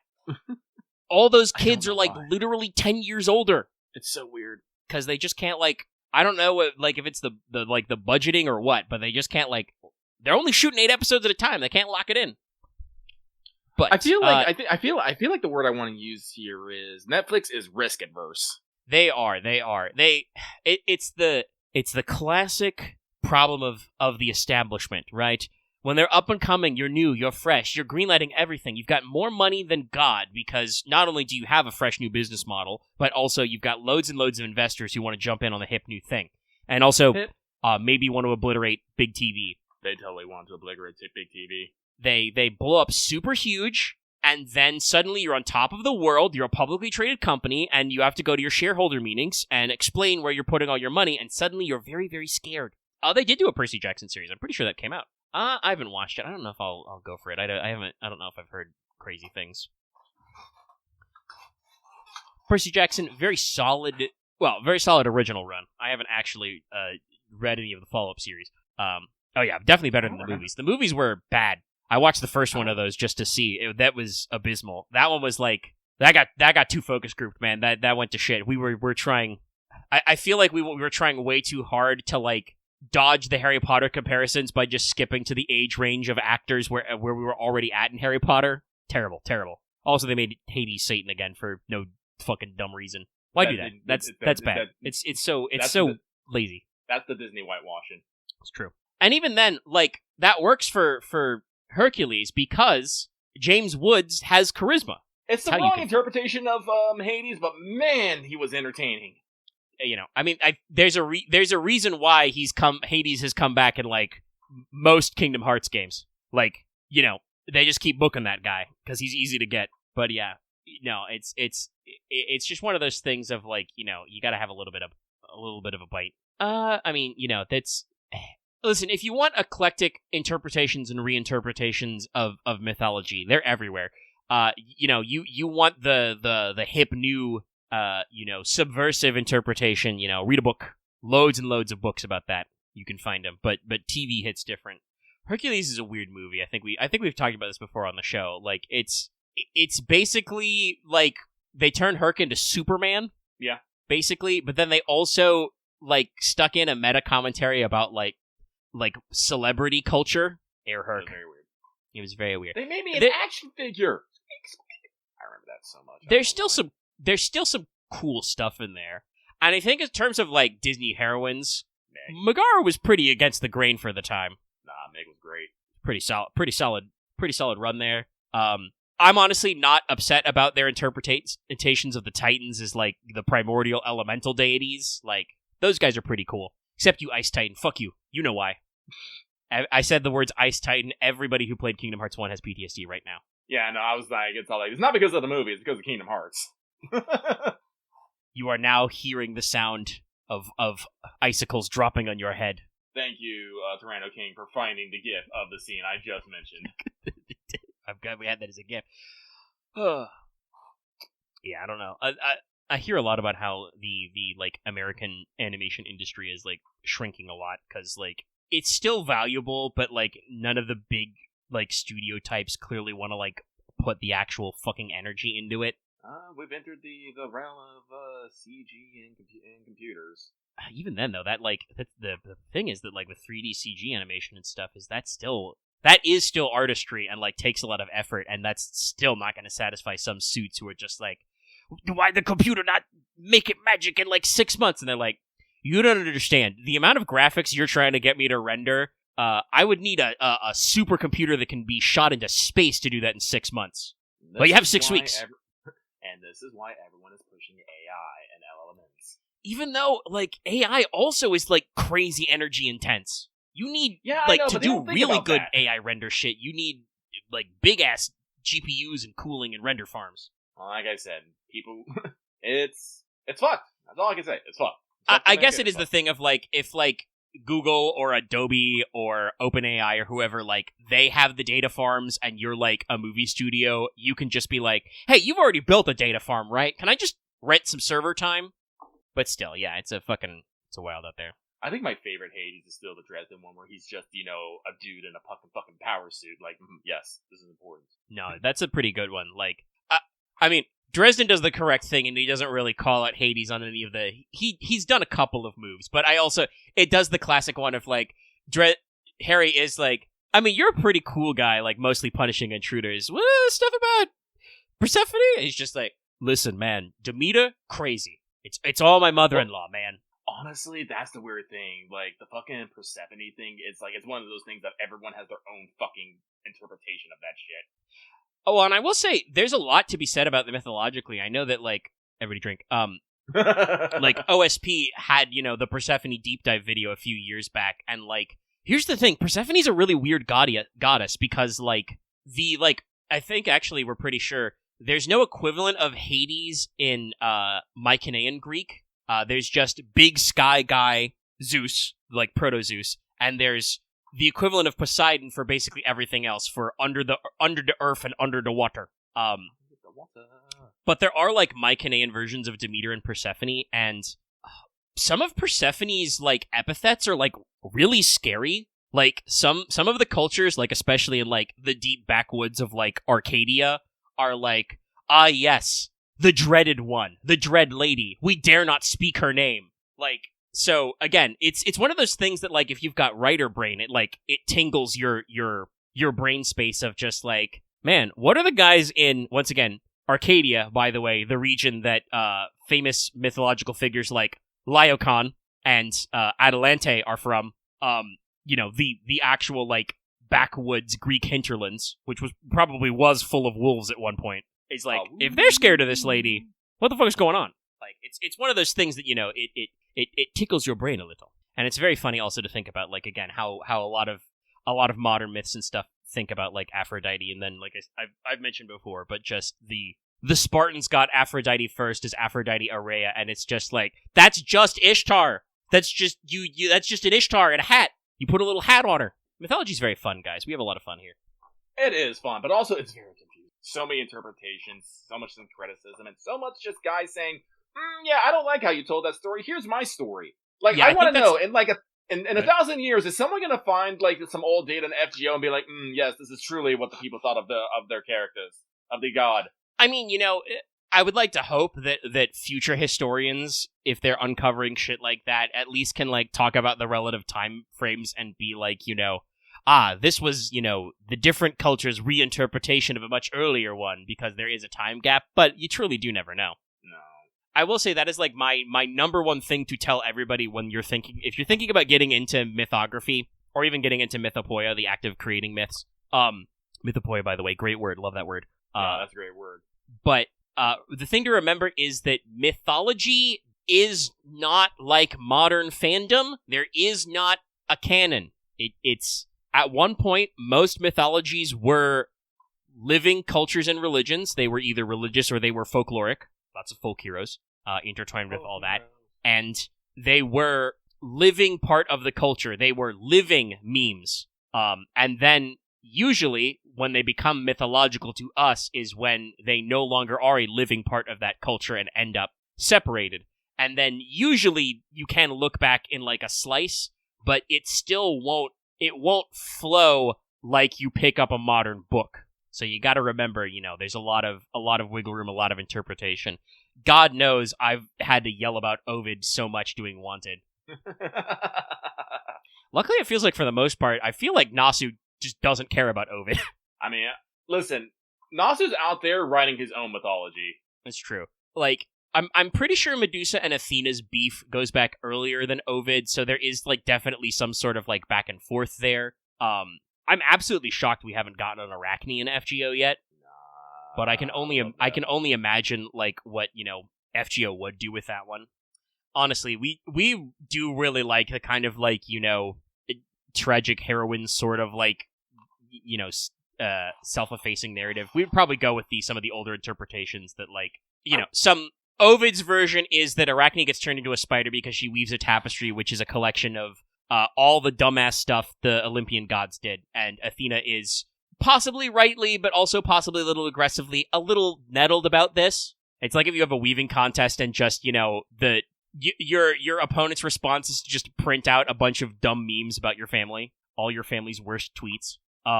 But there were also like earlier ones that basically like Athena still wins the contest because this is a very fundamental part of Greek storytelling is the concept of hubris, staying in your lane. And, usually I'm pretty sure that, like, Arachne realizes that Athena's, tapestry is better and probably goes to, like, jump off a cliff or something, and Athena's like, no. Here, you can weave more. You're a spider now. Which, honestly, better transformation story than all of the people Apollo tries to bang. There's a reason why we're upset at that fucking little sheep. That guy's a gremlin. That guy is an HR report waiting to happen. Luckily, I think everybody sees that fucking sheep on Paris's head and is just like, if you move, I'm making lamb chops. But alright, let's talk about some other stuff. Let's talk about some video games. Video games, or rather, Video Game Awards. Well, I forgot to put this in the notes, but, hey, it's the back third of the month. PS Plus Extra games are out. Oh, what did they come out with? Well, we got some interesting ones. So it was already mentioned earlier, but they did bring it too. Red Dead Redemption. A good game. Is also being joined by GTA 5. Finally, I can own GTA 5 on PS5, 2 generations after I originally bought it. I don't know if I'm going to get into that, fam. I'm going to be real. I wasn't a fan of it when I had it on the PS3. I don't think I'll be a fan of it now. No, I'm going to skip it. But it's just very funny to say that because it's the PS4, PS5 version, and I can be like, I played that on the PS3s. But Pacific Drive, the first-person survival driving game, the quote-unquote road light. I might try to check that one out. It is set in the Pacific Northwest, so there's there. Still Wakes the Deep, which is by the Chinese Room, the guys who made A Machine for Pigs, Gone to the Rapture, Dear Esther, etc. It's set on an oil rig. Insurgency Sandstorm, which is not a brand new game by any means, but one of those classic FPS funny alternatives. I'm pretty sure there's a Russian Badger video about it. Thank Goodness You're Here, wow, they call it a comedy slapformer. So, it's a comedic game. It's kind of like a classic, like, it's not literally point and click, but it's kind of like in that context of, like, first of all, I should warn everybody, it's incredibly British. But it is a game where basically you wander around a British town and, solve their various issues as they come up. Here's the splash image. So it's got a quirky hand-drawn art style, and like I said, it's got very British humor. Actually, I don't know if we'd want to interrupt the series we just started, but it could be a funny game to stream. I've seen other people play it, so I know some of the jokes, but it is a very funny game, and you could probably do it in a single sitting. Oh, okay. Nah, we just got on the Side 3 train. Let's not get off. We learned a little from Rogue Trader that we can occasionally take breaks, but also I don't want to tip my hand a little too much, but I already know what the title of next week's Sly 3 stream is going to be, and I'm pretty sure it will get a few more people than usual to at least click on it. I don't know if they'll stay, but there's some great stuff. I don't want to ruin the surprise too far ahead of time, but yeah. Thank goodness You're Here is like literally like a 3 or 4 hour game. It's got a lot of good jokes in it, and it's got a lot of like, it's got that absurdist, ludicrous style of British humor. It's not exactly like Python-esque, but some parts of it do feel like a Python skit, or even more surreal. And it's not afraid to be, a little saucy. Saucy. So there's some funny stuff. Talos Principle 2. The first Talos Principle is a really cool first-person puzzle, platforming game that also has a lot to do about, existence and stuff. And I assume Talos Principle 2 is much in that vein. I think the first Talos Principle was a PS Plus game previously. I should check those out. I watched an LP series of Talos Principle 1 that was very thorough, and I should see what 2 is about. Monster Jam Showdown, and also MotoGP 25 if you like bikes as well as monster trucks, a little bit of racing. And your premium game is Tomb Raider Anniversary. So the emulation of the classic PS2 version updated to PS4, PS5. So fun little selection of games. Very interesting to see kind of the timing on this with 2 big Rockstar titles clocking in. I will say if you have not played the original Red Dead Redemption, which I actually also have on PS3. That's how fucking long ago these games came out. Sorry, I need to save it. I'll yell about Rockstar games a little more later. I know. But like if you have not played Red Dead Redemption, you should absolutely grab it. Even comes with Undead Nightmare. I don't know. If you have completely dodged GTA 5, like now is a good of time as any to check it out because it is free. But that's also not, I mean, honestly, like getting it for just the single player is like. I remember I saw somebody tweet about this, talking about it, like it being released like this. It's like very funny to think about that. Like normally GTAs would have like a little bit of like single player stuff. Sorry, sneezed. Never happened for GTA 5. All that ended up in online. I also saw somebody complain about like just talking about that era of game design. So in the game, you got a dog. Well, one of the guys has a dog. You have 3 protagonists, but you got a dog, right? And you got to train the dog, make him happy, go on walks and stuff. Guess what? That's tied to an app that's no longer available. It's one of those. And it's just like, oh, God, that's such a game design trick. And the thing is, like, that makes it even funnier that they're putting it out as, like, a free PS Plus download to be like, hey, you can experience this game for free. By the way, some of these features fucking cooked. The app's been offline for, like, 3 years. Fuck you. Nah, they don't want you to play single player. They want you to get on that GTA Online. Oh, they do. That's what they want. Shark cards. But yes, you started an excellent segue there. Let's talk about some game awardees. Yes, we are in the prime time right now, so we have finally gotten the Game Award nominations, and on top of that, the Golden Joysticks has announced their winners as well. Both of this happened like this week, so it is prime time for gaming. It's the time for awards. It's the award season. I do believe that while that happens a little earlier in the next year, DICE Awards has also just opened up their like panel for taking nominees for awards. Yeah.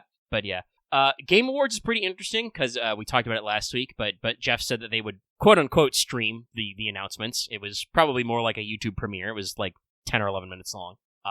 But it did turn it into a little bit of an event. I believe on that first day on Monday, Jeff Keighley actually tweeted out that like. Their website had seen the most amount of traffic ever. I mean, it works. People like watching videos. Just, throwing things up on news articles? That don't do it no more.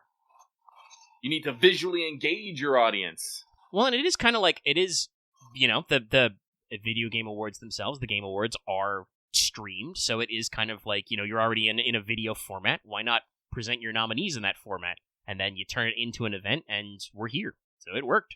I do have the list of nominees pulled up if we want to start on that.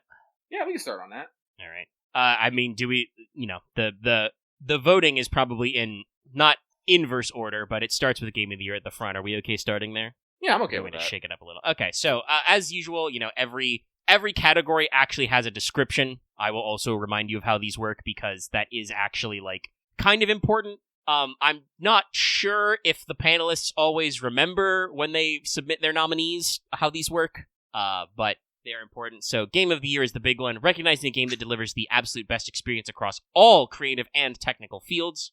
There are, as usual, 6 nominees. Your selections are Clay Obscure Expedition 33, Death Stranding 2 on the Beach, Donkey Kong Bonanza, Hades 2, Hollow Knight Silksong, and Kingdom Come Deliverance 2. So, honestly, this is a pretty strong lineup. It's very interesting to see all of them. I still take issue with Donkey Kong Bonanza. I do think it is a good game, and it is a fun game, and it did very interesting things, but I do not think it necessarily excelled at any one thing in particular, much of how Ghost of Yote did. Yeah, it's... I know that it reviewed a little... I don't know if I would say better, but a little more dynamically than Nintendo's games usually do. A lot more people were like, oh, this shit's super hype, But I don't know if maybe the fact that it has actually been so long since there was a really cool Donkey Kong game, that's not driving up the hype. Kind of similar to, I'm sure Hollow Knight Silksong is a super good game, even though I know there were some kind of, talks back and forth. And it does have its own issues. No issues, I think, that would crop up to the generally English-focused audience of the Game Awards, but if you don't know, Team Cherry subcontracted out for a couple of cases for some of their translations, and some of them are very bad. I believe specifically the Chinese one and the French one are really terrible. Oh, jeez. So much so that there were a shitload of complaints in Chinese about it, and actually brought it up, and so they're gonna switch back to an internal team. Less complaints from the French, because I think a decent number of French players are also bilingual in English, so they just played it in English. But yeah, the French localization is also really bad. But like I said, that's probably not the kind of thing that's gonna catch most of the English-speaking reviewers on this panel. But it is definitely a meme about the hype and the clown makeup and shit, and God knows Jeff himself contributed to that. No, that's the thing. I don't want to say that Silksong is a bad game. No, it's probably a really good game, but I never see anyone talking about the game. Really, I just hear people talking about the difficulty and what build they're using. That's it. That's all I ever heard about the game.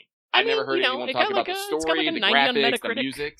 I never heard anyone talking about the music. I heard everyone talking about the graphics. I heard no one talking about the fucking story or lore behind it. It was all how hard the game was and what builds they were doing to overcome it. That's it. That's all I heard about Silksong. Yeah, I think that they generated a lot of buzz about the difficulty. Critics do seem to like it. Like I said, it's got a 90. Possibly a little higher on some different platforms, as well. So critics do like it. So like I said, definitely not super shocking to see it on this list, but it is also one of those things of is Silksong gonna win though?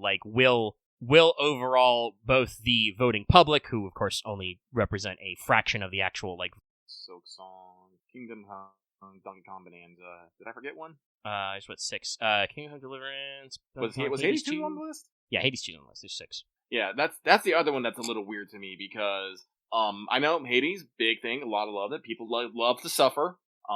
It's the exact same kind of game that, people play fucking Silksong for. They want to, get a really cool build and see if they die. But I heard even, I think, I don't, necessarily, run around, a lot of social circles, but I usually try to keep my ear to the ground on, what people are saying about games. I didn't hear a lot about Hades 2. I really didn't. I didn't really hear people talking about it. I heard people, saying, yes, good game. I heard people, praising the art.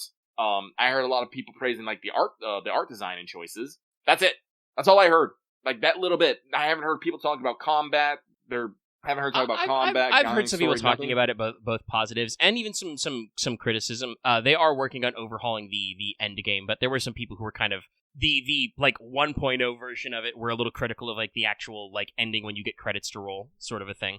But they are working on that. I think Hades 2 is one of those interesting things because I bet it kept coming up in people's minds because much like the original Hades, Supergiant had a open beta early access kind of phase. Yeah.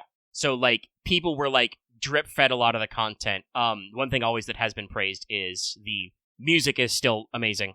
Darren Korb's soundtracks are still like really good, and he's got some great bangers. One of the levels actually has like I think like they're either like one of the possible bosses or something, but the sirens are involved. So like there's literally backing music like by the sirens as you go through the area and stuff like that. Like they've got a lot of really cool stuff. Yeah, I would say Hades 2 probably is the one that's least likely to win overall because it does actually, I think, have some kind of criticism. Like, a lot of people feel like it is a little too close to just the first game, but not quite as fresh, you know? Like, It's doing a lot of the same stuff. But, like, it is one of those things that, like, if you're talking about, like, games of the year, it's like, well, what are you gonna pick? Like, Bonanza, like I said, I'm not super shocked to see it out here, other than just that usually Nintendo games don't break into Game of the Year, but when it came out, people were kind of like, oh yeah, that's real good shit. You know, I heard that from a few different angles, and there was a decent amount of, like, when the trailers were people, we were like, oh shit, new Donkey Kong, you know? But, like, again, it was kind of, like, in the middle of the year, so it's been a few months. Definitely it feels like I said, like, Hades 2 and Silksong feel more like just like, oh yeah, we were anticipating these. These took a while to come out, you know? Whether that was physically you got to experience the lead up to Hades 2 hitting 1.0, and then obviously the Silksong memes. So I would probably say that our best bets are, like, I feel like Kingdom Come Deliverance doesn't have, like, a huge chance, but I would say it probably is a contender because, like, there is genuinely a lot of positive rep for this game. Oh, no, like, Kingdom Come, like, I actually want to play, like, the first one and the second one. I followed the dev cycle for 2 for quite a while. It's just one of those things of, like, Lucky's one of those people, I don't like playing the second game until I play the first one. Even if they're not connected, I still want to play the first one. And then obviously, like, we're talking about our big headliners. Like, I do think it is probably between, like, DS2 and Clair Obscur. It's probably going to be Clair Obscur. I'm not going to be upset about that. I do think, like, I've mentioned this on our Discord and I think in some other pages, Clair Obscura is the lightning in the bottle this year. Like I said, it is just such an amazing experience from all that I've heard. Like, I own the game. I haven't played it yet. But, like, I don't hear anyone ever, like, this is the thing, you know me talking about, you know, how I don't hear about buzz around, like, Silksong and Hades 2. Like, I've heard nothing but buzz about Clair Obscura, like, since it came out. Honestly, I possibly heard too much buzz about Clair Obscura. Like, it's so oversaturated that it's quite, it possibly in some corners gone too far the other way. No, like, but so still, that like, means people are positive about it, you know? It means people positive about it. So it's like, no, like, and it's nothing. And like, I don't expect that. Like, I'm happy that Death Stranding 2 got the nom. And, you know, I'm going to be happy with that because I'm like, we're going to be real. We said this about Death Stranding. We say this about Death Stranding 2. It is a Kojima-ass game. Kojima's going to Kojima, and that's not for everybody. And but I do want to say, right, that, like, talking about, like, absolute best experience, like, there were some rough patches, but Death Stranding 2 was just, like, especially because on stream anyway, we did replay Death Stranding 1, too. Oh, it's such a good sequel. Like, it is. They improved so much about the game, and, like, there's still so much fun, dumb shit. And honestly, spoilers for a later field, I am kind of, like, sad/mad that, like, they can't nominate Troy Baker twice.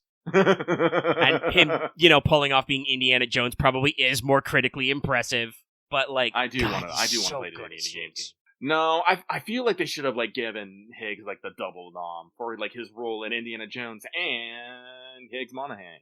I feel like that's what they should have done. I'm still slightly, we'll get to that. We'll get to that later when we actually. Yeah, we're still on number one game of the year, right? It's like. No, so I definitely think that Clair Obscura is going to win game of the year, and I think it's rightfully deserved. So I'm just going to be happy that, you know, Death Stranding 2 got nom. I think that I probably would have swapped out probably Donkey Kong Bonanza or Hades 2 for probably Ghost of Yotei. Like I said, Ghost of Yotei does not necessarily hit super high on any one particular thing, but it does so many different things well that I think it's worth it. It's overall a very well produced video game, and it will be kind of interesting. I feel like a little. It's one of those things where, like, at first I was like, oh no, Yotei, but then I was like, well, you know, Lucky and I did both say that we probably wouldn't call it our game of the year. So, like, no. If literally every panelist said that, well, it didn't make the list, you know? If they were like, well, it was pretty good, but would I call it game of the year, you know? It's kind of in that weird space.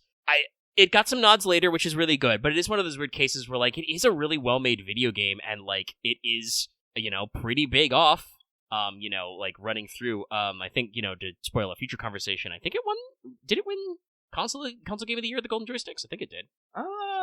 It might have. I should actually pull up that list now that I'm thinking about it. Yeah, well, yeah, that'll be our second phase here. So, like, it's very strong, and like, I think they got a lot going for it, but it is definitely one of those cases where, like, well, you know, I can't be too mad, because I did say those things myself, but it is also, like, it was a really good game, though. And, like, obviously, chat, you know, I fucking love Hades. That's normally I do not get along with roguelikes. I fucking love Hades. Great game. I'm not sure when and where I'll get around to playing, like, what format I'll play Hades to, but it's on my fucking list, you know. So, like, that's up there. I mean, other choices, like, well, I'd have to be able to afford a Switch 2 for Donkey Kong Bonanza, in which case, I don't know, maybe. I still need to beat Clair Obscur. I'm not playing Silksong. I watched Lucky play the original Hollow Knight. I'm not cut out for that shit. I'll play Castlevania Symphony of the Night again. I'm okay. And Casey Deliverance 2 is kind of on my radar, kind of not. You know, it's one of those things that would be out there. I mean, I would say the problem is, you know, if you play it just after finishing the first Hollow Knight, is that a lot of people finished the first Hollow Knight, like, how many years ago? 5 years? Anyway. Next up, we're going back to the 5Es, and it's Best Game Direction, which is awarded for outstanding creative vision and innovation in game direction and design. As usual, this category is pretty vague, but I think it is pretty good to just generally have an idea of, like, okay, so, like, if your game has, like, creative vision and is, like, doing something with its, like, game design or direction, we're here for you. Your nominees are Clair Obscur, Death Stranding 2, Ghost of Yote, Hades 2, Split Fiction. I definitely want to go to bat for Death Stranding 2 on this. Like I said, this is a sequel that has improved its way in every way over that and let Kojima do wild and things. Clair Obscura is literally a mashup of the developer's favorite JRPGs and inspirations from that time. I mean, I do think they have a pretty strong creative, like, obviously game design-wise, yes, it's very informed by other games. Their kind of, like, writing and character style is very informed by, like, how French the developers are. Like, it does have, I think, a kind of impact that is a little different than other games, you know. So, like, again, won't be shocked if it wins, but this is always the question with the Game Awards, chat, because I'd have to check all the years, because it's been going for almost 10 years, but I'd have to actually check all the years, but, like, I feel like it's very rare that the quote-unquote sweep actually happens. Like, usually what happens is one game wins Game of the Year, and then usually a couple of other games take home a lot of other awards in lower categories on the card. No. But Ghost of Yote, while I think was interesting, they did some fun stuff, I don't think they necessarily broke anything, like, new ground with it. And unfortunately, I can't speak about Hades 2 or Split Fiction either way. From what I understand, yeah, I would, like I said, love Supergiant, love Hades. Creative vision and innovation is, like, I mean, there's some very cool ideas that are brand new in Hades 2. People talk about, like, you know, if you mute the in-game sound, the sirens are mad. In the beta, when you actually fought Kronos at the end, he would unpause the game if you paused it. They did actually, like, fix that so that you can actually pause the game in 1.0 because people correctly were like, that kind of sucks. I feel that should be an option you can toggle or something. I do believe he still sasses you if you pause the game. So, like, they at least homage it. So, like, they had a couple of new fun things, but it is, you know, very much like a sequel that is still continuing along from the mainstay there. They might have some new stuff with, you know, new character designs, new action elements and other stuff that might count. DS2, obviously, like we said, is a sequel, but it is a sequel that is, like, basically improved in every way and, like, doing some real cool new shit. From what I understand of Split Fiction is a really good game, and I don't think I've heard, like, nary a bad thing about it, but unfortunately, I haven't played it myself. So all I know I can really say is, like, it's, like, you know, it's Take-Two, but better. Which I guess can be said for something, but again, I genuinely don't actually know. I've seen a little, not all the way through, because, you know, I'm keeping it in my back pocket for someday we might do that as a stream game. Because a lot of people have played it that way, because it does have that very unique style of the two games, but from the build-up, it does seem very interesting, because by its very nature as kind of being, like, you're in a virtual world made up of these two different characters' stories, that, like, they get to jump through a lot of genre conventions very rapidly. Mm-hmm. And, you know, they get to do a little, like, when you have two characters to kind of bounce off of, you get to do that fun thing where, like, one of them can be like, really, you're doing this cliche, and the other one can be like, yeah, I like this. You know, like that does remind me. I do want us to play It Takes Two at some point because another game very widely praised. That's another classy like a 2-person setup. But yeah, so like I mean I wouldn't be shocked if Split Fiction comes away with this one because they do have a very distinct creative vision and like are doing different things with this co-op style. Like out of these 5 games, Split Fiction probably is the most unique in that respect. Like we said, Clair Obscur, very cool. Like I said, I like its vibes a lot. I have not 100% resonated with some of its game design choices of, not that I agree with people making the joke about the fucking parry slop, and it's just like, what? Stop that. It's okay, Slop is dead. Dallas officially told me Slop is dead, and you might think, Dallas doesn't get to decide that. No, somebody tried to tell Dallas, you just like quality Slop because it's good, and I'm just like, no, Dallas, I agree. Slop is over. We've gone too far. There's no meaning. But like it is, built out of a lot of game design ideas that are in other earlier video games, kind of like, synthesized together into a new element, which obviously that's very cool. A lot of games are that way, but it is, game design wise in a very, well, I guess, for gamers like you and me, Lucky, and the people probably in our patron chat, probably a very safe space. Judging by people's opinions about Clair Obscur, I guess there's some real ones who like just need to be like, man, you should have played some more RPGs. I can't tell you how many mid-core JRPGs I played on the PS2, guys. I played a lot of them. No, I'm still trying to find some. That whole ring mechanic, man, that's fucking Shadow Hearts, baby. No, they're pretty fun, but also like at the same time, I understand they were not necessarily outstanding. Nah, I had a good time, but yeah, Ghost of Yotei is another one. It's like I like what they're going for, but like I do actually kind of feel like they did not break out as much as they could have. Like weapons versus stances and some of their other ideas are not like the craziest going on here. Like, is it a little tighter polished than kind of like where Ubisoft has been cruise controlling on some of the model of these open world games? Yeah, but we're still not breaking too far out of the mold, honestly.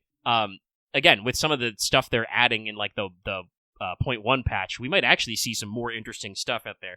Already, they're adding a charm, which if you play the shamisen will tame nearby animals. Bears are now your friends. I love a combat bear. I like it when the bear's on my side. Also, I didn't realize this at the time, but I guess they were doing their research. Japanese bears are built different. I believe there are currently bears in Japan which are defeating the JSDF. Yes. Now, admittedly, it's because the JSDF aren't allowed to fire their guns because the bears have encroached upon an urban environment. But still, that's not a great sign when the bears are defeating you.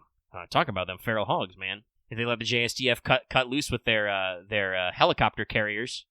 But yeah, so like I could see most of these blocking out. Obviously, I want to go to bat for, like you said, for Death Stranding 2. But again, it's like, will it actually be Clair Obscur's sweep? I don't know. Like I don't know how seriously the panelists take this sort of decision. How weighty?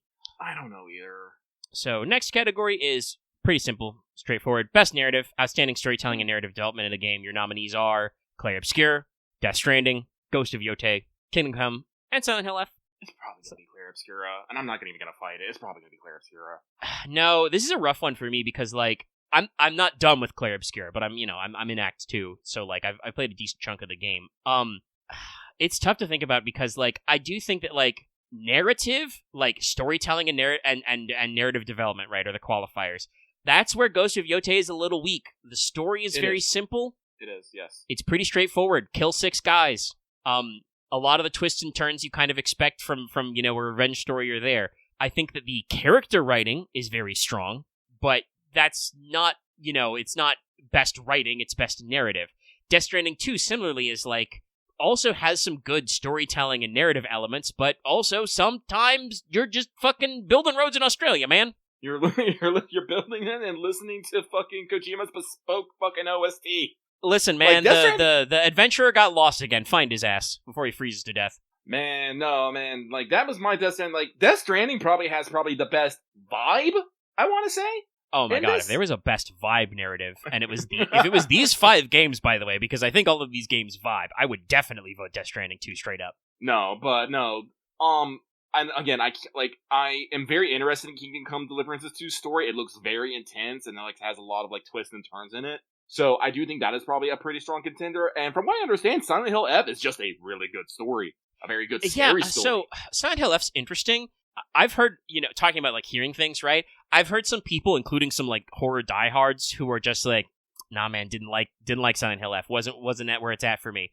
But I've heard other people really like Silent Hill F. So, like, it's a little divisive. It's a kind of game that makes you sit back and think about these things. But, like, I think it reviewed pretty well, and certainly people are hitting to it. If I was into playing straight up, like, if I was more of a Silent Hill guy, I probably would at least look at it. Oh, yeah, that's right. That's what people are complaining about, that Silent Hill F has, like, 4 endings, and you don't get the full story unless you do, like, 3? I mean, that's... Okay, alright, chat. Play more video games. Play more video games at home. Fucking, that's every goddamn Japanese horror game. They're all the ones you remember are like that, with the extra bullshit. That's, like, that is so quintessentially J-horror. Who cares you gotta play it 3 times? Suck it up. They're adding the new baby mode. They're adding Kaho mode to it.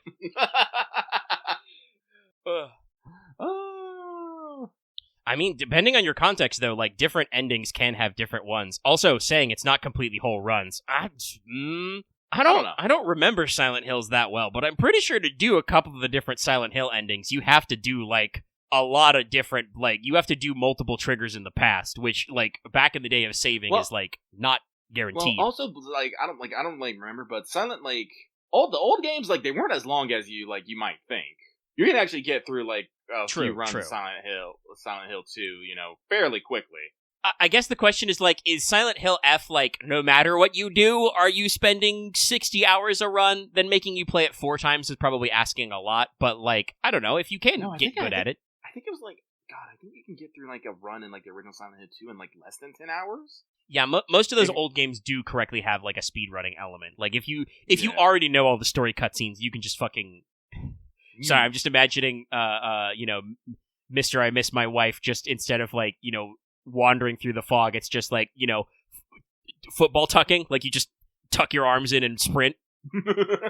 That's what survival horror speedrunning is like. But, like, I don't know. I understand if people are kind of, like, that. I understand wanting to be sensitive about your time and that kind of turning off. But at the same time, it's like, I watch so many fucking videos about old-ass horror games that require, like, so much time investment. Fucking... I have spent all day watching a 4-hour Dungeon Chill video about a PS1 Japanese horror game. Which one? That, like, has real-time, well, not literally real-time, but has, like, old-school time mechanics. Because it was never translated and there's no fan translation, I will... Oh, okay, I definitely don't know what it is then. Yeah, you probably won't have heard of it, but I will grab the name for everybody at home. It's a great video, you should go watch it, because it's, like, the game has a crazy amount of, like character detail of just, like, making everybody seem, so real, but it is, like I said, it's fucking 4 hours. It's Yuyami Dori Tankentai, PS1. Like, it's 4.5 hours long, like, and there are YouTube channels full of videos on these kind of games. I know Grimbeard's got a video on Mizurna Falls, which is just, hey, what if we made a Twin Peaks game on the PS1, but we don't have the Twin Peaks license? It's Mizurna Falls, baby. We really need to stop aping Twin Peaks, by the way. Please stop. Watch something else. 10 to 15 for F? That's not that bad. See, Lucky unfortunately has, like, I don't know if I want to call this necessarily an old for me, or maybe I'm just more patient with a game. I don't mind spending, like, over 100 hours on a video game. Like, if the game is good. Yeah, if the game's good, that's fine. I don't care. Like, I'm playing it, like, if people are saying, like, oh, I need to respect my time, it's like, if the game is good, it is genuinely respecting your time. And if you're more concerned about your time, you probably need to start doing other things besides playing video games in the first place. Or pick your video games better. Yeah. Hey, by the way, me going huh there is I'm in fucking chapter 4 of Evilist Chronicles. 72 hours, by the way. Listen, I've spent a lot of time grinding those GP levels. Like right now, I've been playing like Dark Cloud, also known as Dark Chronicle on the fucking from the PS2. I think I've spent like 20 hours in that game so far, and I'm just spending the majority of that round running around dungeon, leveling up weapons so I can upgrade them because... I did have to grind on my bullshit a little. I made it to Chapter 4, which means I had to get over the hump of, like, one of the fights that people say is the hardest in the game. I had to 1v1 a guy as Ramza, and then he turns into Belias and summons a bunch of demons, and then you gotta kill him again. It was rough. I had to do... It's also at the end of a segmental battle, so you have to, like, you have to do a fight before with no breaks, and then you have to do a fight after. Thankfully, that one was really easy. But yeah, that one took some work. I had to fucking wander around the desert and level up some odd jobs to get. I had to get my Black Mage fucking Archer's Bane because the first map in that series of battles, there were 3 fucking archers on the ramparts who would always hang back and just shoot her dead. And I'm like, no, I need you to stop doing that. I need the nuker to nuke. But like, we're over that. I'm Gesundheit. I'm beginning the process of doing the funny, slightly obscured side quests to hopefully set myself up to recruit Cloud later. By the way, hey, just to keep everybody up, you know Math Boss? That guy's in my party. He's a little smaller. Construct 8, right? Yep, Construct 8. Yeah. And most of his boss moves are reference to his abilities. He has, contain, demolish, pulverize, destroy. It's a very funny cutscene because, when they first reawaken the beast, Rams is just like, all right, I don't know, destroy Mustadio. Mustadio gets obliterated. Rams is like, oh shit, Phoenix down. This was after, by the way, I had to do a series of 4 battles in a mine that led up to me helping a guy rescue his friend who is a dragon. He's just a dragon. I love some that type holy dragon. He's purple. Yeah. But yeah, no, like Rescue so like I'm in it with FFT, but like I don't really feel like bad about it. Like I probably don't have to be grinding in the game because enemies do like kind of slowly scale up as your whole team scales up. You just need to balance out your levels a little. But it's like, oh man, I'm having fun. We're doing battles, learning abilities, getting annoyed because it is still a little bullshit, and I do not like having guys, steal my shirt or rend my hat. And for some fucking reason, samurai abilities sometimes break the sword, so I have to keep buying priceless Masamunes. But yeah, we're having fun. No, so like, if you can do Silent Hill F in like 10 to 15 hours, like I don't know, man, 4 runs, that's 40 hours. That's normal. That's a normal video game. Obviously, your first run is probably a little longer, but you should get faster as you get used to it. I don't know, but like I said, I've heard mixed things on it. Clair Obscur really does have some like very strong world building, storytelling themes, characters. Like I think they got a pretty strong narrative sauce. No, I think it's gonna win, and that's okay. Let's keep moving. Next is Best Art Direction for outstanding creative and/or technical achievements in artistic design and animation. I don't think usually this award goes to technical success, but they at least try.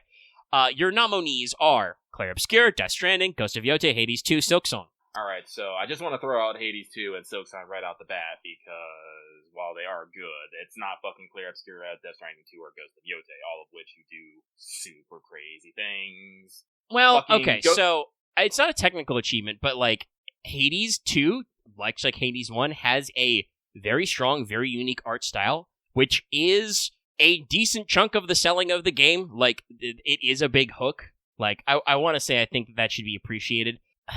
Silksong's a little weird because, like, they do have a strong art direction. I don't know if I would, like, is it outstanding? Outstanding is the word we're using here. And it's they got a very distinct vibe.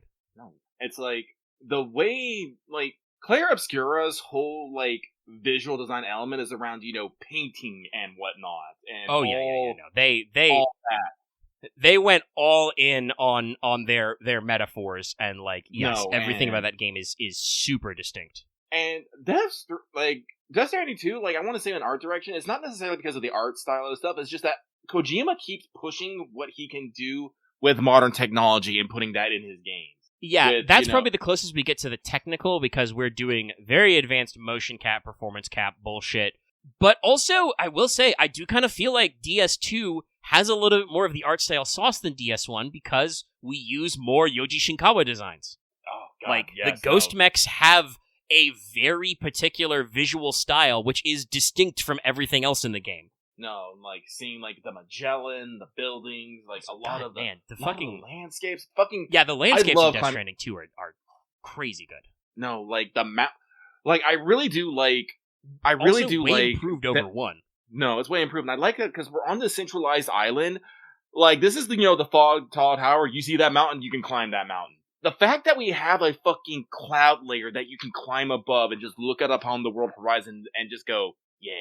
Like, that. There's it's not a big deal, but there's a fucking jungle in Mexico. Yeah. Like, way more dense forestry than anywhere in DS1. Like, nah, it's real good. It's very good. And Ghost of Yote, I mean, this is, Ghost of Tsushima again, every frame a fucking painting. Yeah, no, I mean, this one's going to be hard to decide. Like, I think if any of those three win it, that's going to be well-deserved. I do kind of think, I'm not gonna... like I said, I'm willing to go to bat a little for Hades as a franchise. Like, their art style is such a huge part of their identity and what people talk about. I don't want to say that Silksong has a bad art style, but it is definitely, like, I don't know, man, it's...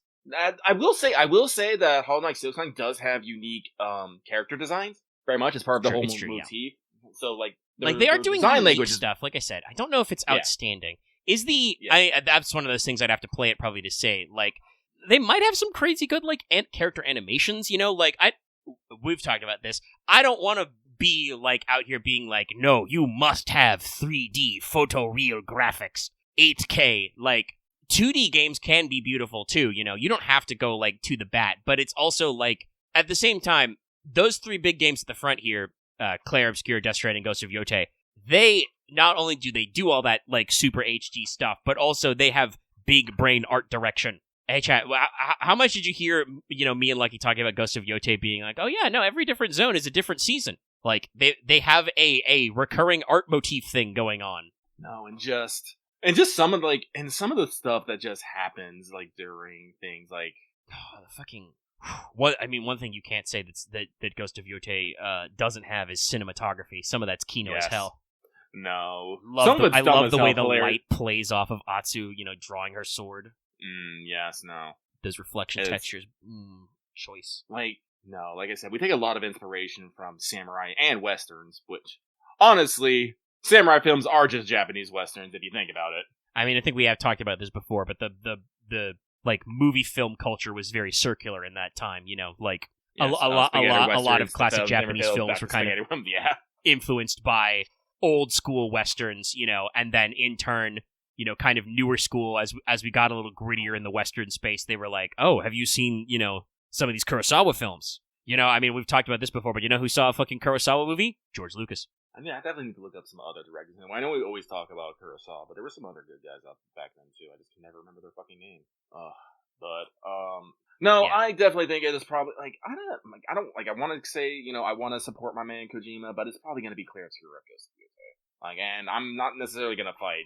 No, like, Ghost of Yote or Clair Obscur have I think, I feel like a little more visual pop. Like, Death Stranding is very beautiful, but it's a little different. Not to mention, we have another Slaughterfest. Hey, guess what? It's the exact same 5 fucking games for best score in music.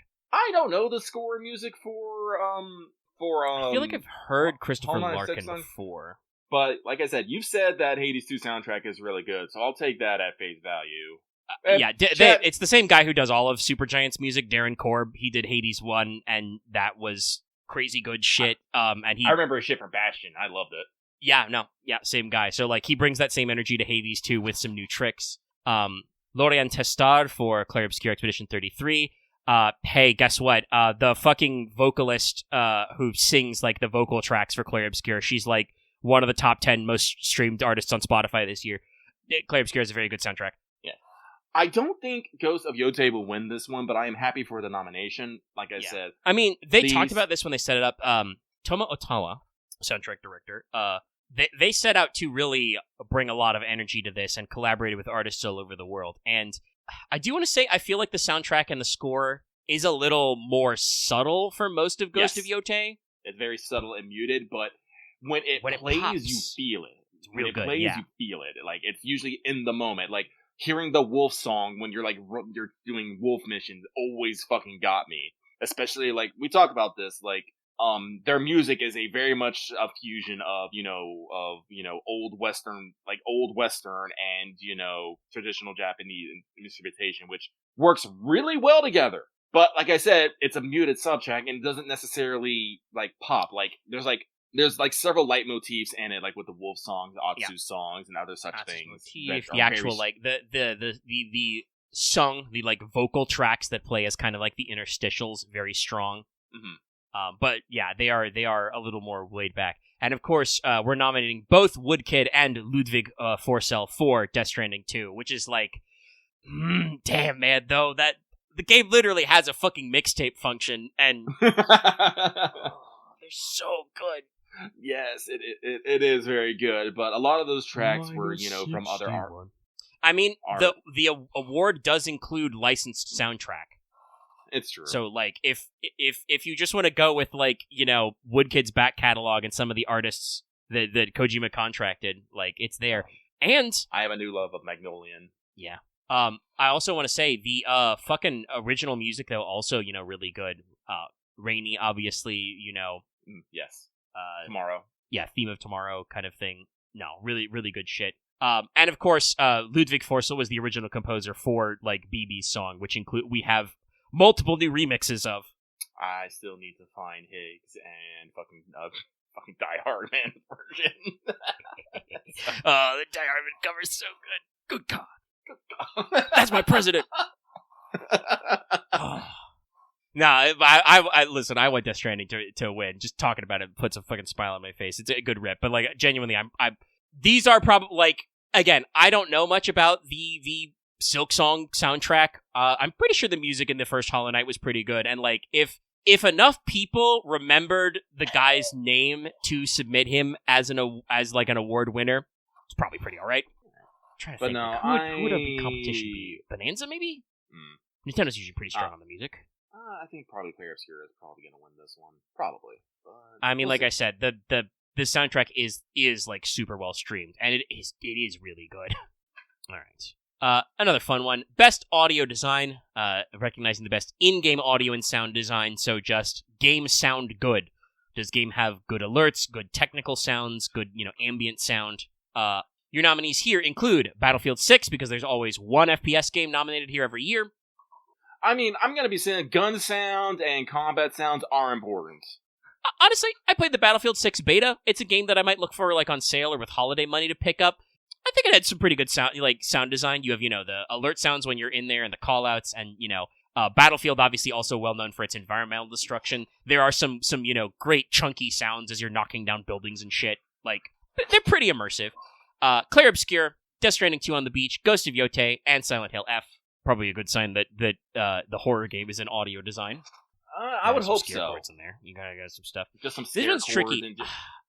Honestly, I feel like I'm glad for Silent Hill F being in there, because I think a good horror is built off a good atmosphere, and good audio design makes good atmosphere. Dead Space, baby. Yeah.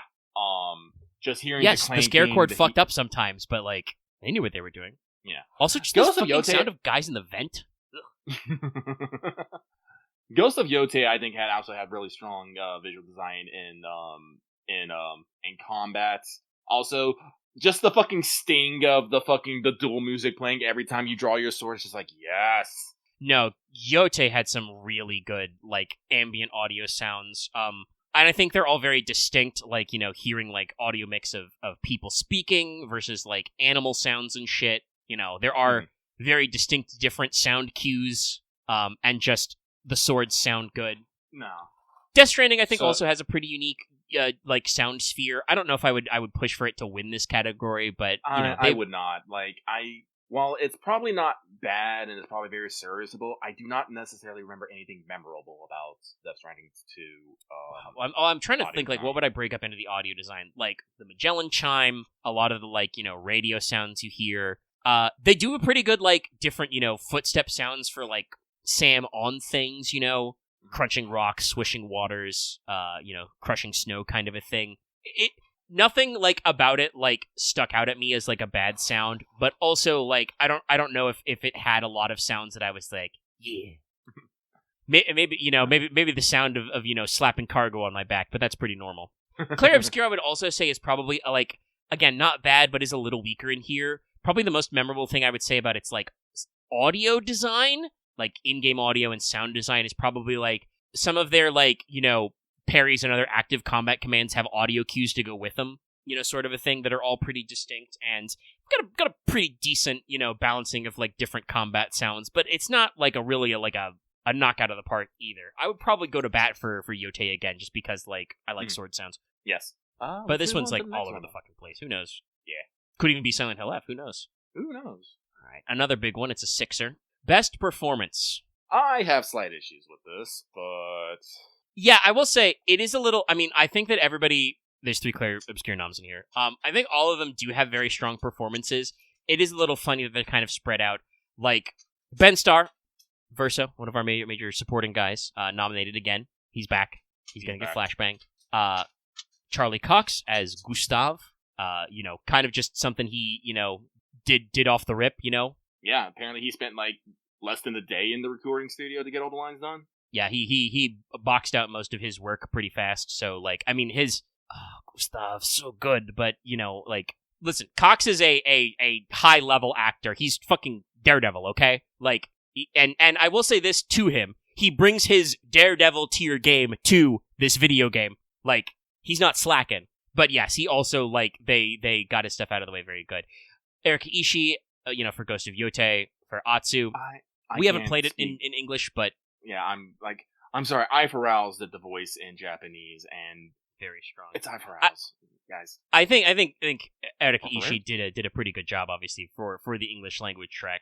Well, she got a nomination, so, good on her. Jennifer English, also in Claire Obscure. This one actually surprises me. We actually got Konatsu Kato, the Japanese voice actress for the main character in Silent Hill F, which I do believe is the first time we've had a foreign voice actor nomination for this award. Yeah, that is, I think, a big deal, because we have talked about that before with, like, Japanese dubs for characters. Like, it's not usually that you hear that one, brought up. So, like, actually, because I would bet that, not only because that means saves Konami money, but also it's very against the theme. I'm pretty sure Silent Hill F is only audio track in Japanese. Is it? I don't know if they have an English dub. Let me double check. Mm-hmm. For those curious, though, by the way, Jennifer English is Mael.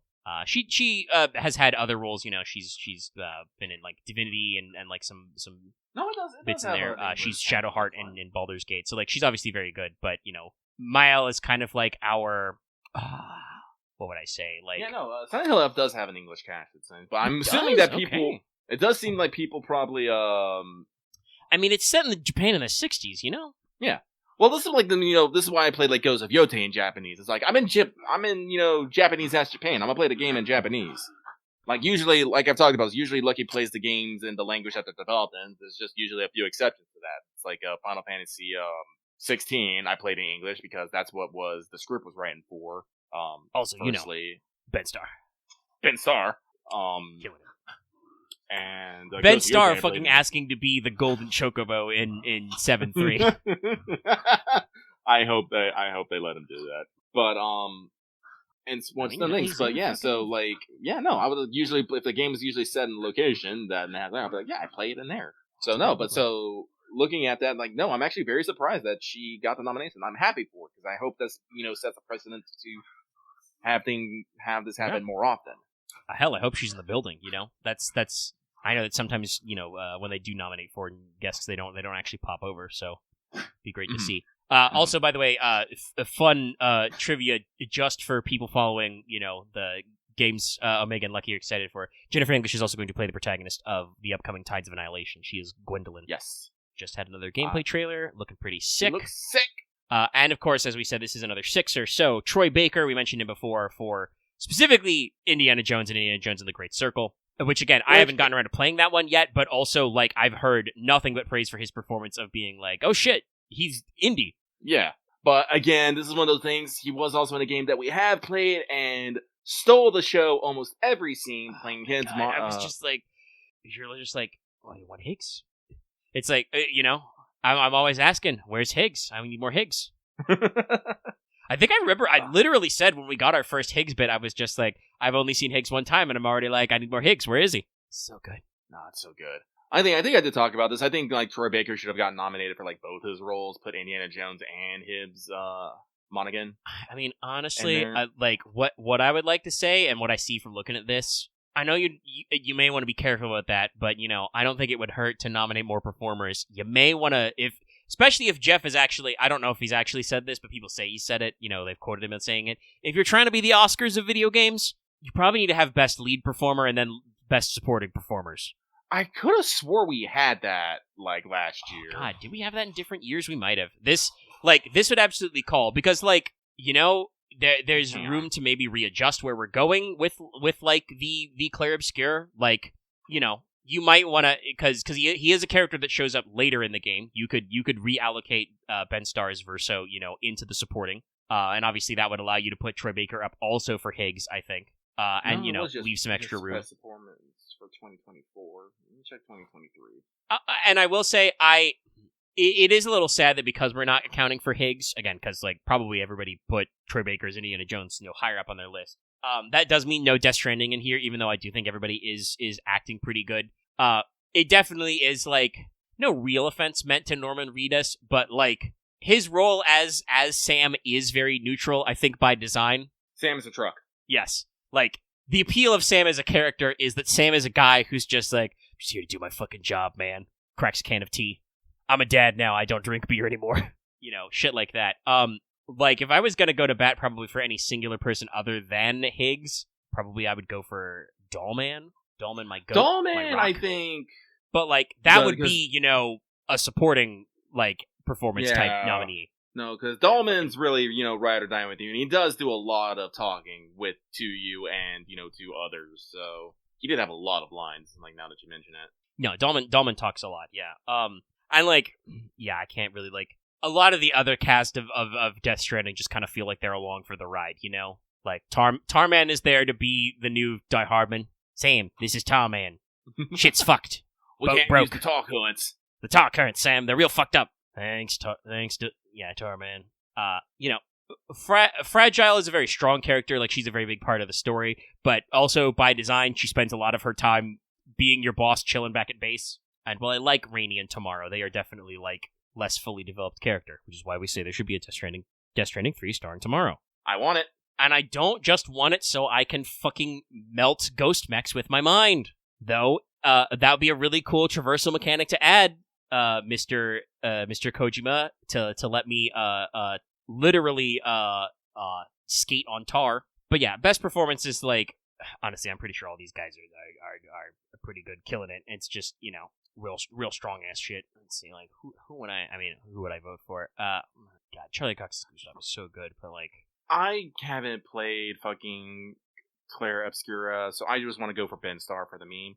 Spoiler for later, Jennifer English did win best performance for Claire Obscura in the Golden Joysticks. Yeah, the Golden Joysticks. So she's testing very well. Mael is a very strong character. Like, I think there's a lot to be said for her, effectively being the protagonist. We do a lot of funny party shufflery, but obviously, firing up. But yeah, it's like I said, it's a wild one. We'll see who wins. Like I said, I do want Ben Starr to win just for the keg. Yeah.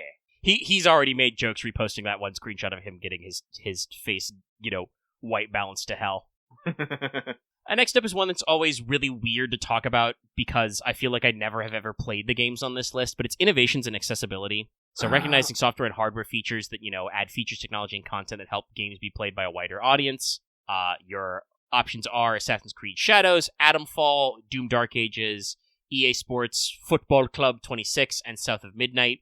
I haven't played any of these games yet, so I can't really say what their features are. I do want to play South of Midnight. Like, I mean, Ubisoft usually do these kinds of things. Shadows at some point. I mean, I believe, catching you up on the rest of the news, Ubisoft did actually release their quarterly reports. They were not bought out, nor did they collapse.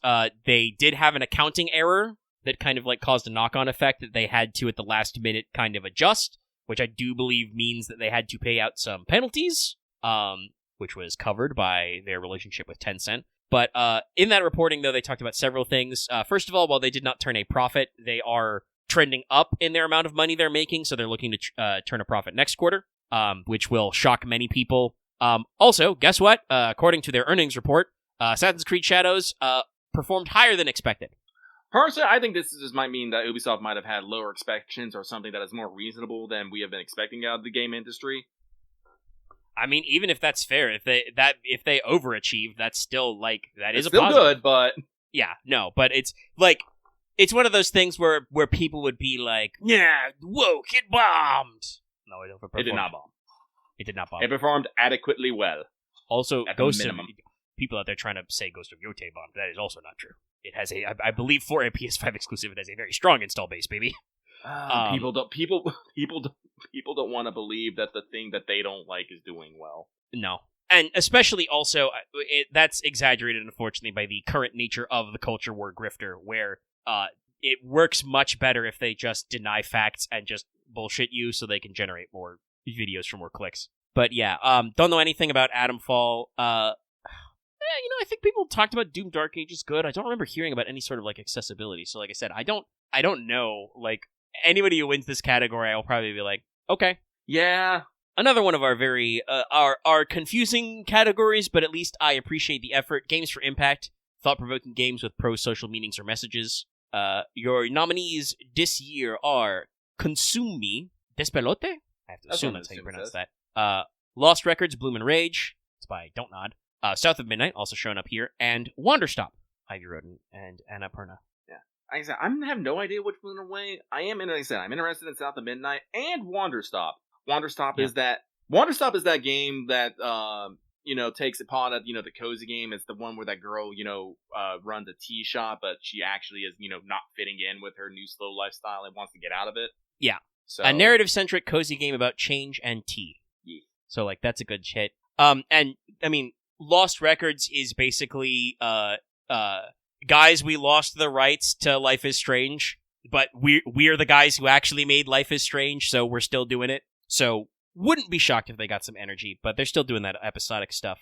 I think that was like day and date. It's probably in the PS Plus category. I could always run back, but we're swamped in the backlog.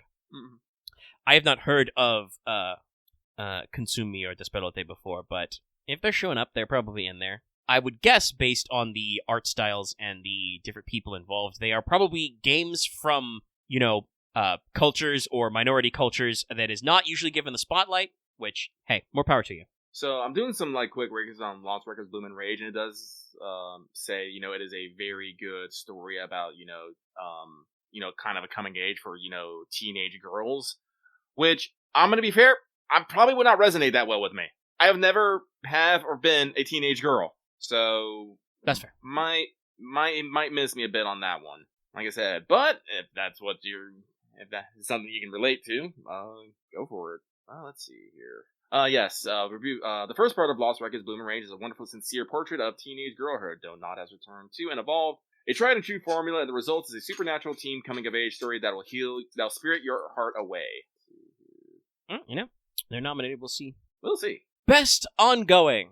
Outstanding development of ongoing content that involves the player experience over time. Your nominees: Final Fantasy XIV, Fortnite, Helldivers 2, Marvel Rivals, and No Man's Sky. Pretty sure this is mostly the same to the previous batch of Best Ongoing, but I don't think Rivals was out last year. If it was too new to qualify for Ongoing. Maybe.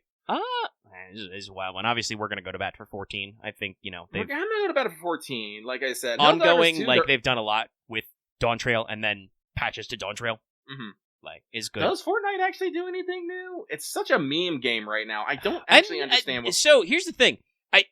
You and I are probably too old and weren't playing it 5 years ago to get into Fortnite, but I do, here's the thing. Fortnite does keep their seasons pretty regularly. They do experiment with different, weird game modes and, different maps, not just the crossover characters.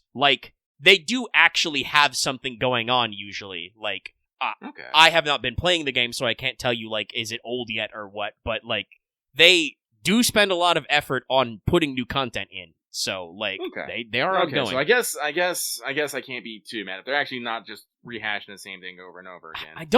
I think Fortnite's been nominated most years since it came out. I don't know if they've won this award before. I don't know. I don't remember. Helldivers 2 is a weird one, because I feel like Helldivers 2 is constantly in the it's so over, we're so back cycle. Yes, no, this is the thing. Helldivers 2 comes out with a big patch. Everyone says they fucking hate it, and the developer goes, alright, we'll fix this. And then they fix the patch, and we're like, okay, it's cool again. I don't know how I feel about that. Evolves the player experience over time. I mean, they have had a second big X-Pack with new mission types, but the underground missions were also super fucking bugged. Guys, I like Helldivers 2. They are a game that is clearly too big for their own size.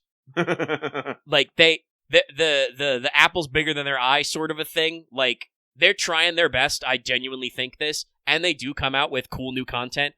And the presentation and the setup to the ODST collab, with the smooth sax, like, they know what they're doing, but also, like, I don't know if they got the manpower to smooth this out. We did not do an extensive test, but Loth got a new PC and did have Helldivers, I think, on an external and tried it. He still didn't see me on social and failed to connect. Like, and I didn't see him. Like, we did not thoroughly test all our methods. Loth and I have always had problems connecting 1v1, but, like, I don't know, who on what server infrastructure they got shit going on, Like I said, they try to bring balance, they try to find, I think they try to find the that kind of, like, flux point between, like, stuff that is challenging for turbo nerds on Helldive 10, but also, like, maybe you never go above 6 with your buds kind of a thing. Like, they try, but like I said, I think the apple's a little bigger than their eye. Eyes are bigger than their mouth type shit. Are they deserving a nomination? Maybe. I mean, they're trying, but they are also in, like, Band-Aid mode, Marvel Rivals. So, Rogue's not actually in the game yet, so I'm not playing it again. But they did announce Gambit and Rogue, so, like, I re-downloaded it. I don't know, the game's pretty cool. Like, I tried to get into it. Maybe if I do get into it, I need to like, jam with the boys. Yeah, I know there's a few people that our Discord who play, so, like, maybe I need to squad up a little, but it's fun. I just think I'm kind of past that point in my life where, like, the game has to be really good for me to hit it, like, Overwatch launch day chat, grind out those loot boxes. I was there. Like, I'm a little past that phase in terms of my multiplayer games. I do think, though, they are probably a strong contender to win. Oh, I think so as well. I would like 14 to win, but I'm pretty sure it's going to be Marvel Rivals. And honestly, fairly deserved. Like I said, they're doing new events. They do have a battle pass system with the monies, but it is usually, like, all the cosmetics and shit, They have released a bunch of new characters who are all free, and they're doing interesting shit. And they're, like I said, they're doing shit that people are happy about. Like I said, fucking Emma Frost, tank. Gambit's a strategist. He's a, healer. Like, we're having fun. Mm-hmm. And No Man's Sky, once again, has come up with a big free update where you get to do more stuff. Jesus, okay. I really need them to come out with their next game so they could stop doing that. They do it literally every year. They are coming every out with year. a new They're game, just like, but... hey guys, free update. We've invented cold fusion. Hey guys, free update. We're not gonna let you terraform planets, so you can just make planets into whatever. Would not be shocked if that's an update. They, like, completely overhauled, like, big ships and shit. They added fishing in one, like, previous X-Pack and all that stuff. Like, multiplayer was added in one of their, like, big free like, the No Man's Sky team is crazy. It was also like, guys, are you okay? You can leave if you want to. They're at least working on a new game, but yeah, like, you and me, we're gonna go back to 14. I think 14 did not win last year, and honestly, probably pretty fair, like, kind of coming off, Dawn Trail and, like, early patches of, like, there's some rough edges, but, like, they really have been doing a lot with lots of fun stuff in the patch content, like, fucking. No, like I've talked about, we've wrapped up the story pretty good, and we're doing a lot of quality of life stuff. So MSQ very strong, loads of quality of life. Once again, next patch, no longer are we going to class limit and level limit glams. Just the Arcadion has been killer, and we're gonna wrap it next patch. Yeah. Hildebrand also killer. Yes, like, it's very killer. They're doing great. But I also understand that, like, again, this is one of those things that I've heard this from, guys who are involved in the paneling of being like, when they're voting on this, they turn to their one Final Fantasy 14 friend and be like, hey, has Final Fantasy 14 been good this year? And they kind of, like, thumbs up, thumbs down. So, like, I don't know if that will overall win that squelch this year, but it might. Game's pretty good. It's going there. But like I said, I think Rivals has a lot of strong power. Now, I have a bone to pick with this next one. Best community support. Recognizing an outstanding community support, transparency, and responsiveness, inclusive of social media activity and game updates patches. Your nominees are Baldur's Gate 3, Larian Studios, Final Fantasy 14, Fortnite, Helldivers 2, No Man's Sky. This is literally the same 5 fucking games as last year. Now, I don't necessarily want to fight on some of these, because also, like, genuinely, I will say, I think Helldivers 2 deserves this one a little more than the best ongoing, because, like, that actually has been this last year a big thing for them. They, like, do lots of deep dive videos of them talking about the changes and shit now, right? Like, yes, they are actually like way more talkative to the community, even more so than they were at launch. Final Fantasy 14 obviously has the live letters from the producer constantly, like, and Yoshi P is even, fired off, like, more direct notes as well, and the fan fests as well. Like, they have a very strong community presence. Fortnite on social media? I mean, I see the trailers popping up constantly of whatever new characters collab they're doing, but I think I that's guess they got generally about marketing. it. Like, No Man's Sky is also like, I don't know how much that is, but at least I do know that Sean Murray is on Twitter, and he will, retweet screenshots and shit. Baldur's Gate 3? I generally don't know why Baldur's Gate 3 is on here. Like, Baldur's Gate 3 was that year's lightning in the bottle, much as Clear Obscura was, and it was, very rightly deserved, but... I do know I know that you're Larian's maintaining... cool, but, like, are they, like, on social media and community response? Did Baldur's Gate update this year? Like, I don't know.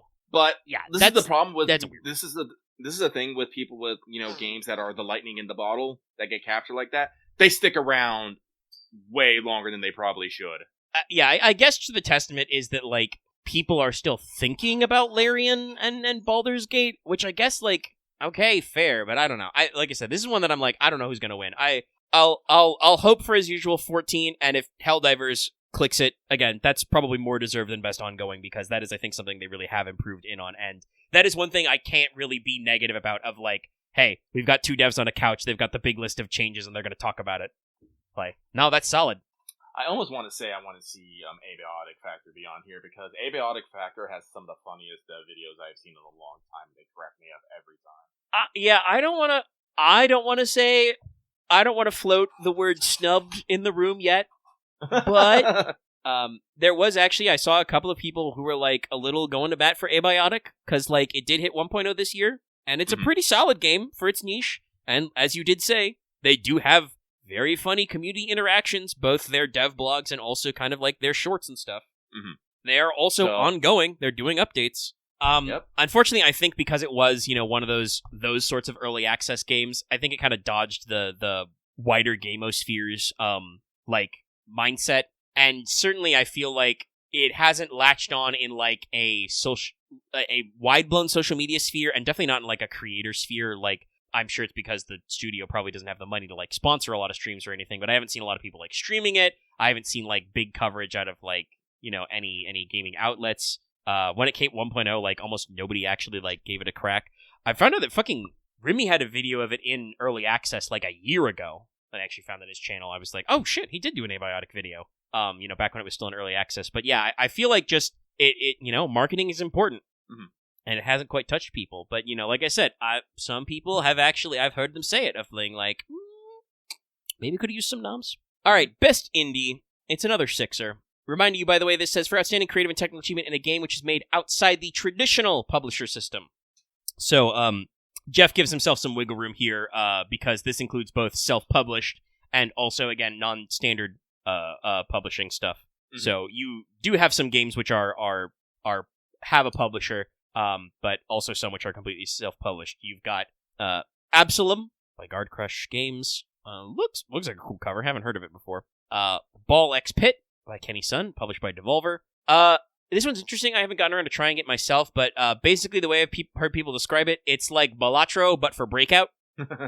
Like, it combines a classic game, digital game concept of playing, Breakout kind of stuff with, wacky, zany, roguelike stuff. So, like, seen a lot of people be talking about that. I love that game as a kid, so I might have to check that out. Yeah, no, like I said, that's on my radar. I played a lot of Breakouts. Blueprints by Dogobama Raw Fury. Claire Obscure, obviously, that, like, being... This one's a little loosey-gooseier because, like, people have been kind of pointing out that, like, okay, so, like, Kepler's not, like, a huge publisher, but, like, they're a studio of experienced developers with a lot of contractors, and they landed a publishing contract. Hades 2 and Hollow Knight Silksong are both self-published. Yeah. So, like, this one's interesting. This one's an interesting one, as always. I genuinely don't know. Blueprints is a cool game. It's not for me, I think. It's got randomized elements, every day is a run kind of a thing, and you have limited footsteps, and sometimes you kind of gotta just hope you get a good day so you can get the rooms you need for, like, new puzzle clues, and it wants you to do a lot of, like, out-of-game stuff. I don't know if that's gonna hit with the wider audience. It's a really cool, like, concept, but like I said, it's a puzzle game with some slight rogue elements to it, and has a lot of extra work, especially if you want to, like, I don't know if it's, like, really 100% completion, but, like, there's a lot of, like, extra mysteries on mysteries type stuff that, like, the game wants you to get into, which can take you a very long time to do. So, like I said, I tried it when it was day and date. It's neat. Don't know if it'll win out. like I said, man, being indie is such a part of Claire Obscure's narrative, but like I said, there is a little bit of hubbub about it. Like, does it deserve to be indie? This is a category that traditionally is a little problematic. Well, I don't know if traditionally, but historically has been a little problematic for the Game Awards. Remind everybody about Dave the Diver, which is published by Nexon, which is a very traditional publisher. Yeah. So like, I don't know how the awards will shake out. Ball Pit is kind of like the new hotness. I can see that one sweeping up in there. Bellatra did sweep up a lot of awards, last year. Mm-hmm. But also this could easily just be like this, especially if it misses out on some of those earlier or what would be in the show later cards. This could be the moment for like Silksong, right? Like, because like Sherry has been on the tank on that one for years. So yeah, I genuinely don't know how they're gonna go. Oh wow, they have actually changed it. Okay. Next is Best Debut Indie. So best game created by a new independent studio. This one was 5, but is now 4. So Megabonk was nominated, but the developer of Megabonk came forward and clarified that while he's using a new like alias, like a new identity to publish the game, he is a like single person game developer who has made games before, so it's not necessarily his debut game. Yeah. And so they actually did withdraw the nomination. Yeah. I do remember Jeff Keighley actually, came for us. He's like, appreciate the nomination and stuff and all that stuff. So, but down to 4. Blueprints, Claire Obscure. Again, also Claire Obscure's been getting a little bit of, like I said, a little bit of smoke in this one. Part of the billing is that the studio heads who founded Sandfall are all veterans from Ubisoft. So like it is a brand new studio, but are they really debuting? But Despelote and Dispatch. I personally think Claire Obscure is fine because it's not like.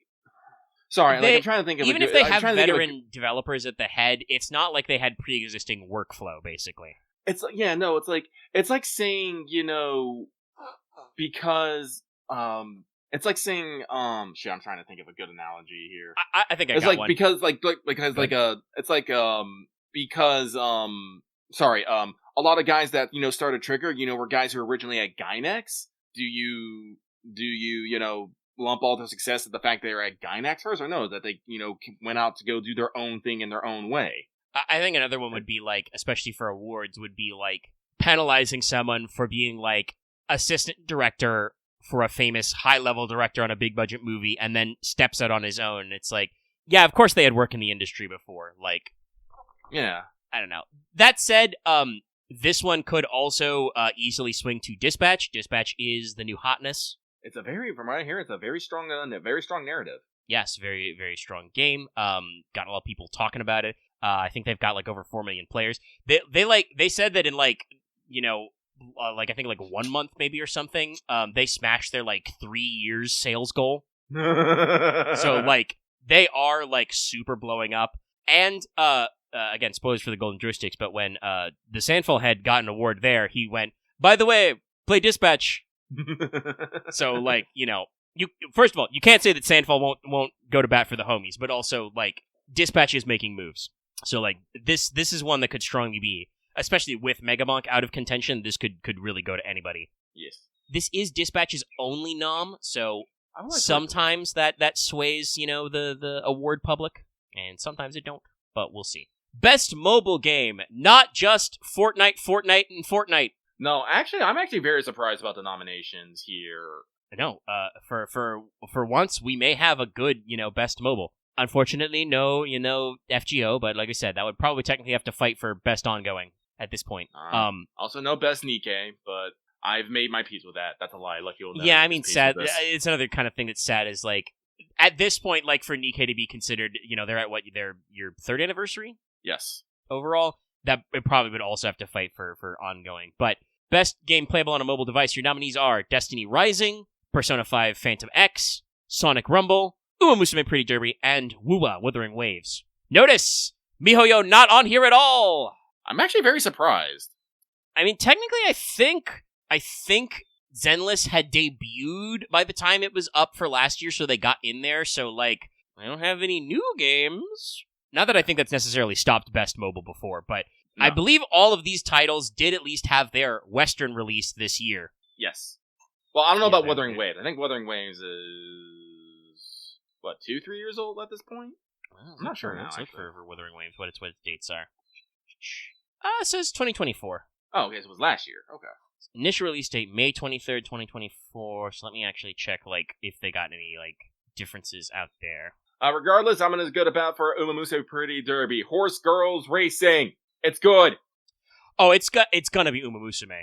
Like, that, you want to talk about lightning in a bottle, right? Like, Uma Musume has I think, like, it's shocking that it was the Horse Girl game to do it, but I think we might have finally flipped the greater gaming community switch on the gacha game. It might be, yes. Like, this got people to try it out that have never tried out this type of game before, and just, all you gotta do is have a little bit of character spice, and you gotta have a little gameplay loop, and, you know, you had big name streamers, big name outlets, you know, checking in on this game, you know, crazy good stuff.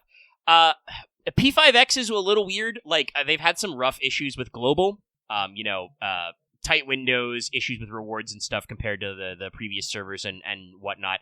And obviously, like, the Subway Slammer is kind of a meme. I was about to say, the only thing I really heard about P5X is about the Subway Slammer, and I see that animation of him, you know, doing the fucking shoulder tackle constantly. But that's about it. I think the gameplay is supposed to be fairly tight, so, like, you know, like, they're doing stuff. They're bringing some stuff. And I do believe that, like, funnily enough, I don't know if it's out in global yet, but, like, Atlas, I think, has has some of their, like, more serious game guys, like, writers and dev teams on it for later chapters, so they might have some, you know, future sauce out there.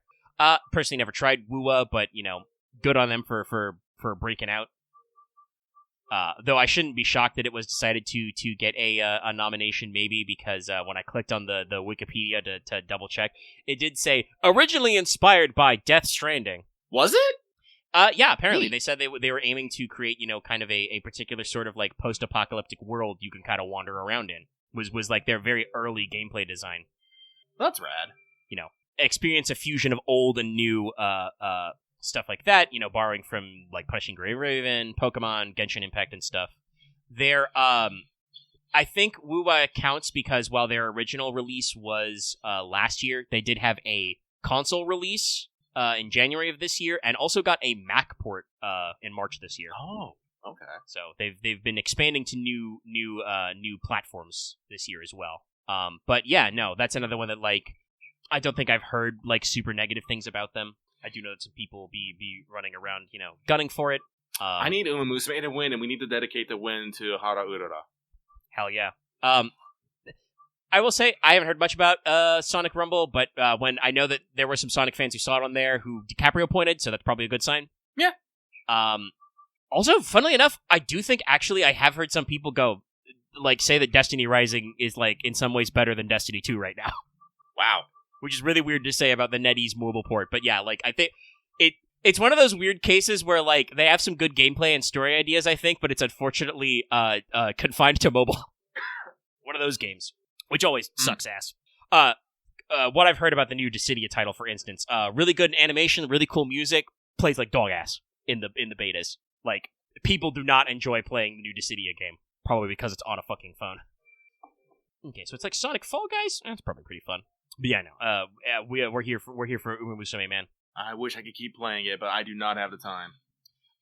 It is installed. I keep updating it. I have not started playing it yet. I don't know if I would have the time. I'm still, like, we're coming up on Anniversary 1, and I'm still, like, kind of playing Girls Frontline. There are still events where I just, like, I cannot be fucking asked. No, like I said, they're still so hit or miss on those. Like, some of them are really good, and some of them are just, like, man, I don't know what we're going for. But, you know, actually, are we doing, is it both?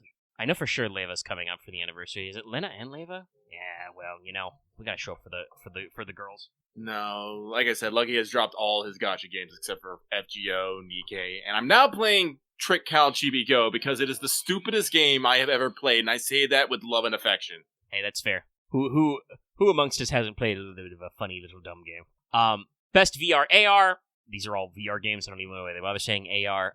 But Alien Rogue Incursion, Arcane Age, Ghost Town, Marvel's Deadpool VR, and Midnight Walk. I heard of 2 of these. Gonna go to bat for Midnight Walk 1 because you can play it without VR, but also that's that game that they painstakingly crafted the fucking stop motion aesthetic onto. Ah, yeah. So, like, that's probably deserved. That said, if people like Deadpool VR enough to nominate it, that's also probably a good sign. Oh, yeah, that has Neil Patrick Harris doing his best fucking Ryan Reynolds. Ryan Reynolds. I didn't actually yes. get Ryan Reynolds. Yeah. And I mean, like, they showed some trailers. Like, they seem to have the spirit of Deadpool in there. But I was going to go to bat for Midnight Walk. Best action game. Oh, boy. Genre focused on combat. Your nominees are Battlefield 6, Doom Dark Ages, Hades 2, Ninja Gaiden 4, Shinobi Art of Vengeance. If we're actually thinking about, like, straight-up action games, I think it's going to go to Ninja Gaiden 4.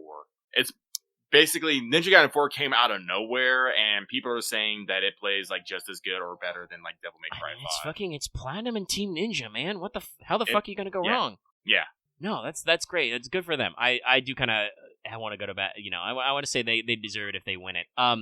Shinobi Art of Vengeance, I think, is like a smaller, like, not quite indie because it was published by Sega, but is more like one of their like single or double A type games. So good to see a nom.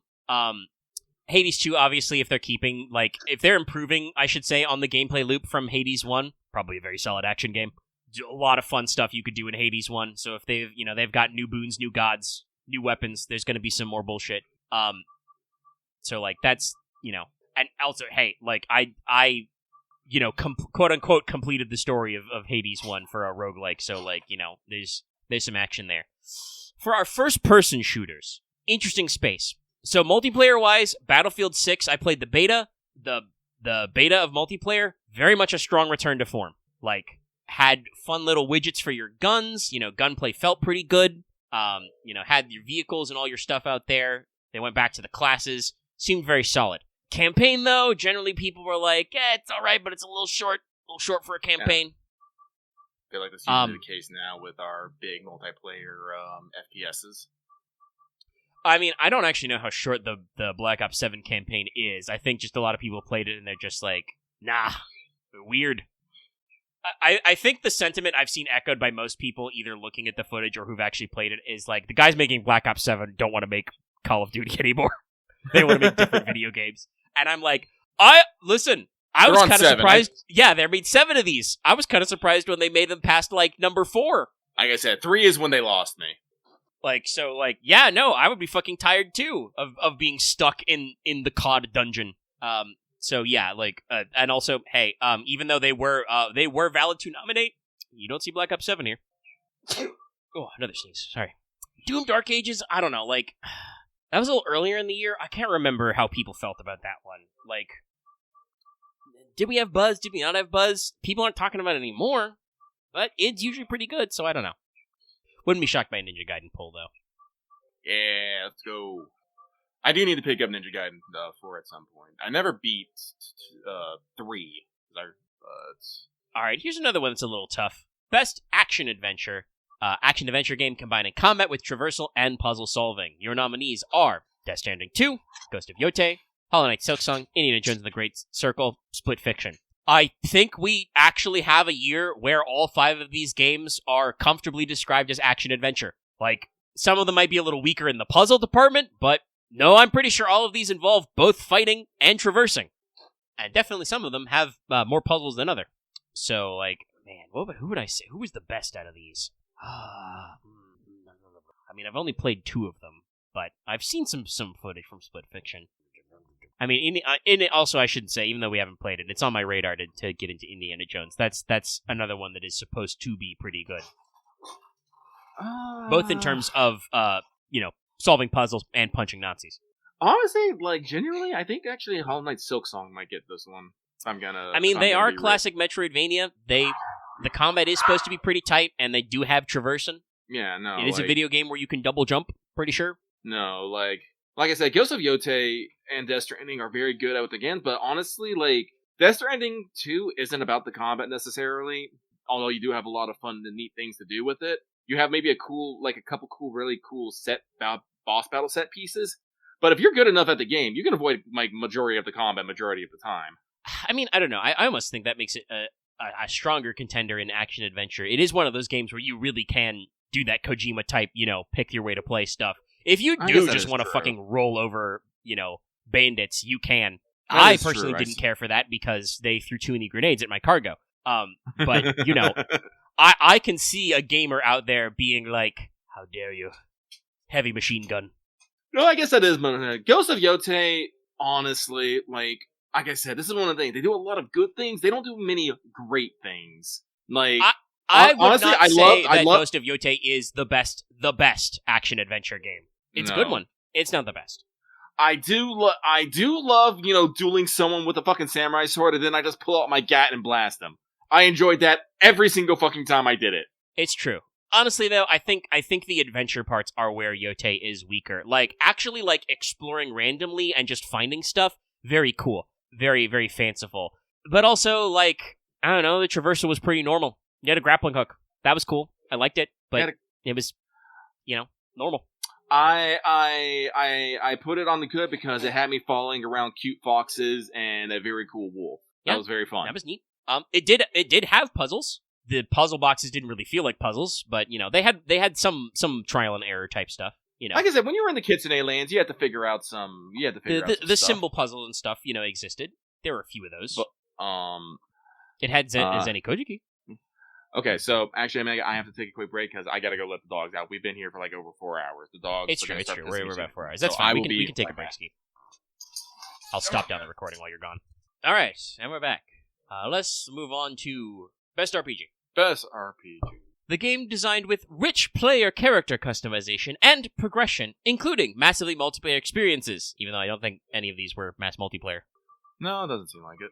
You gotta put the clarify in there. Your nominees are Avowed, Clair Obscur, Kingdom Come, Monster Hunter Wilds, and Outer Worlds 2. So some people have objected to Monster Hunter Wilds in here. I gotta be real with you. I would not necessarily think of Monster Hunter as an RPG first, but if you're talking about player character customization and progression, that is Mon Hun.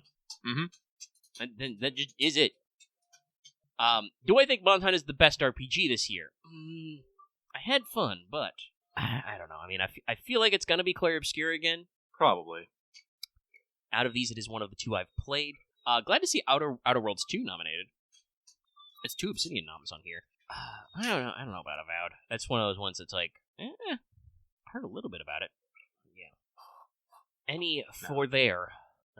Unfortunately, I don't have any particular strong thoughts. Like, actually, I've played Monster Hunter Wilds, and I do want to play several of these games, but no big pull. That's okay. We can speed through a couple. It's like you said, we've been here for almost 4 hours on the mission clock. Yes.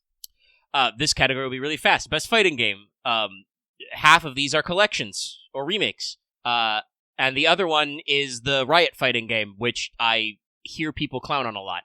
I guess some people like it, but definitely they were in dev for a lot of time. That's 2XKO by Riot Games is the League of Legends fighting game. But you've got the Capcom Fighting Collection 2, Fatal Fury City of Wolves, Mortal Kombat Legacy Collection, and Virtua Fighter 5 Revo World Stage. I don't know if that's a re-release or is Virtua Fighter 5 brand new? I don't know. It's done by Ryudo Gotoku though, so fuck it. I want them to win. That's fair. I do not want Riot to win. I don't want Riot to win anything, actually. I've never played a single second of League of Legends, and that's too long. But yeah, no, it's a wild one. Genuinely, again, it's every year I ask why they don't turn it off for a year. But I guess it's one of those things that's how do you program in a slot when you don't know if there's gonna be 5 good fighting games every year? At least all of these are fighting games. Mm-hmm. But yeah, we'll scooch right along. Best family game, aka Mr. Nintendo. Actually, only 2 big Nintendo titles in here this year, but still, appropriate for family play, regardless of genre or platform. Always a little loosey-goosey, but I think we get the idea based on what games are in it. Your choices are Donkey Kong Bonanza, Lego Party, which is the Lego Mario Party knockoff. Which, by the way, people who are, there are people who I trust deeply with their opinions about Mario Party and Mario Party-like games. They say Lego Party's pretty fun. It's probably alright. Okay. Lego Voyagers by Lightbrick Studio and published by Annapurna. I've seen a little bit of footage of this. You play a little blue brick and a little red brick, and you Lego things together. I'm interested in this. I want to play it. I hear it's cute. Yeah. It's cute and sweet. Very, very solid. I don't remember if some of these show up in the racing category or not, but Mario Kart World and Sonic World's cross-rating. That's right. The rivalry is back, folks. The feud you've been waiting for. And Split Fiction. I think Split Fiction might be a little more family-friendly than some parts of It Takes Two, but also, it's not, I would not necessarily think of it as a family game, but it is a game you can play together. You do group up a little. Yeah, this, especially because I don't think Bonanza's going to win Game of the Year, this is going to be Bonanza's year. Oh, probably. Like, I think all of these games are solid nominees, but this definitely feels like again, the panelists who are polled on these things are gonna not pick Bonanza as game of the year, and so they're gonna get to Family and be like, you know. Yeah, I can see that. All right. Best sim/strategy. Always a little weird every year to talk about these games together. You will especially have this thought as I mention the games by name. At least this year, I think most of the games are good. You've got Final Fantasy Tactics: The Evilise Chronicles, Jurassic World Evolution 3, Sid Meier's Civilization No. 7, Tempest Rising, The Altars, and 2 Point Museum. From what I understand, I think it's probably going to be 2 Point Museum. I've heard a lot of good stuff about it. I would say it's probably either FFT or 2 Point. FFT reviewed super well. Relatively recent release as well. Like, a lot of people really going to bat for it. 2 Point Museum I've also heard a lot of praise of. Civ 7 has a lot of name recognition, but also, as is usual for new Civ games, has a tumultuous release. I think everyone's saying they're waiting for the first expansion to really fix everything. Yeah. I mean, they've already talked about how they're planning on basically undoing the gimmick that defined this Civ, but also that people didn't like, which is you have to switch Civs every era. Yeah. Cool in concept. Obviously was gonna cause some problems. I have heard a lot of good things about The Altars. That's like on my PlayStation wish list. It's a survival and I think crafting type game, but you play clones of yourself basically. Oh, interesting. Yeah, I've heard some people praise it. I haven't actually seen a lot of it, but I'm keeping my ear out. I think Jurassic World F3 is decent. They've had 3 attempts anyway. I assume so. Like I haven't really followed dinosaur zoo simulators since the first Zoo Tycoon. Which, by the way, I will go to bat for the original Zoo Tycoon complete. Wonderful game. Very fun, especially with the 2 X-Packs. But yeah. Haven't heard of Tempest Rising before. Tempest Rising on Steam. Classic RTS. 4.5? What's the Wizard World of Steam reviews on this? Very positive. Recent and overall. Okay, good for them. I know RTS is a genre that's kind of like, ebbed and flowed, so good on them. Not my preferred genre. Like I said, I'm here for FFT, baby. Like I said, amazingly written game with cleared up script you can actually follow, and is still fundamentally, got that strategy, baby. Yeah.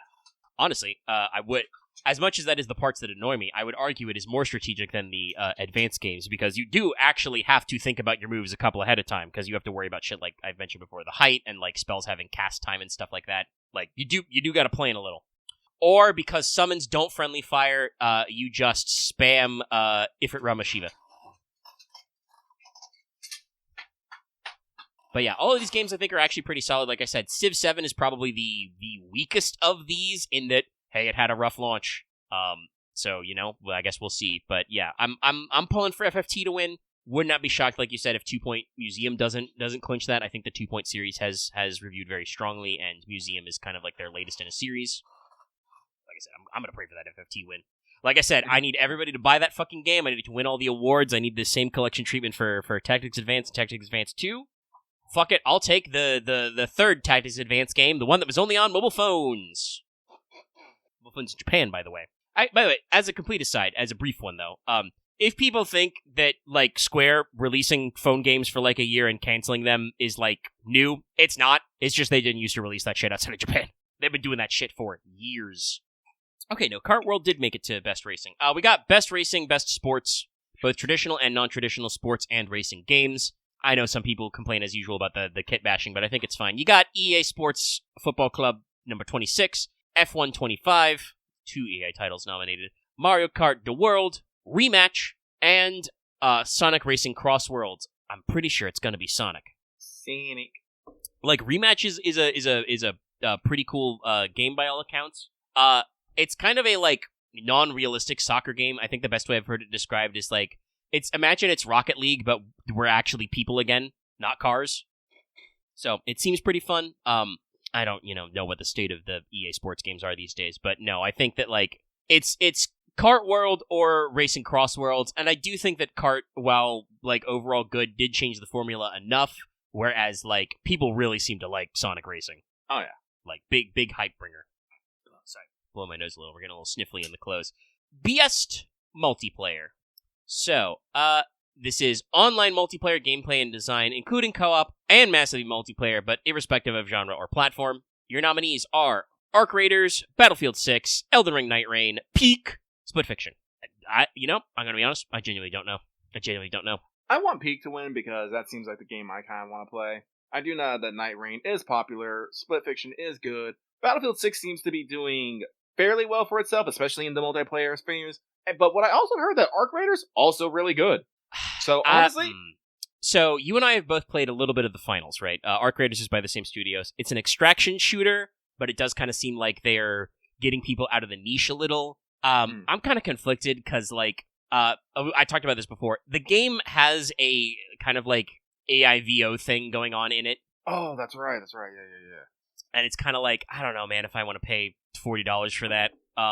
But people do say it's fun. Like, they've had some interesting interactions with the stuff of, like, the salvaging and progression. So, I don't know. They might get their win. Like, a lot of people are having fun. Night Rain did, like, just release at the State of Play, like, a big trailer for their next fucking update. You know, they're bringing back classic bosses. They're adding 2 new characters, one of which is a sexy nun. Sexy nun. So, like, I'm still, like I said, I'm just like, chat, I need you to give me the juice, chat. Make me go viral. I want to play Night Rain, but it's like $50. Actually, maybe like 40. But also, FromSoft so very rarely goes on sale. Peak, though, seen a lot of streamers play it. It's a very fun little game, and that one is definitely, like, while it is multiplayer, you can solo it if you want. It is kind of a collaborative experience to climb a mountain and do funny mountain things. And no, I think so. Agrocrap seems cool. Yeah. And it is kind of funny. I'm glad, though, to see several co-op games on here, obviously, because they're Split Fiction. And while you can be antagonistic to your friends in Peak, that's more like a funny result than necessarily intentional game design. So yeah, we'll see who shakes out. Sorry, it's just I'm looking at best adaptation and I just have to sigh a little. God, it's even funnier with the fucking description.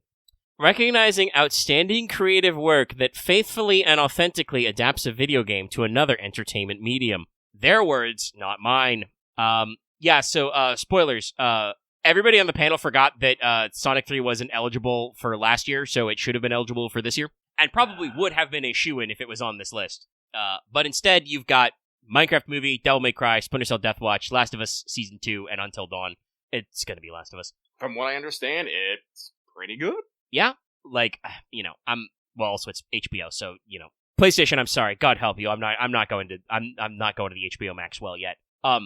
But, like, I did say, faithfully and authentically, while they do make some changes, it is still adhering pretty close to the tone and intent of Last of Us. This was actually, like, say what you will about anything else going on with it, this was actually, like, a point of contention with Devil May Cry.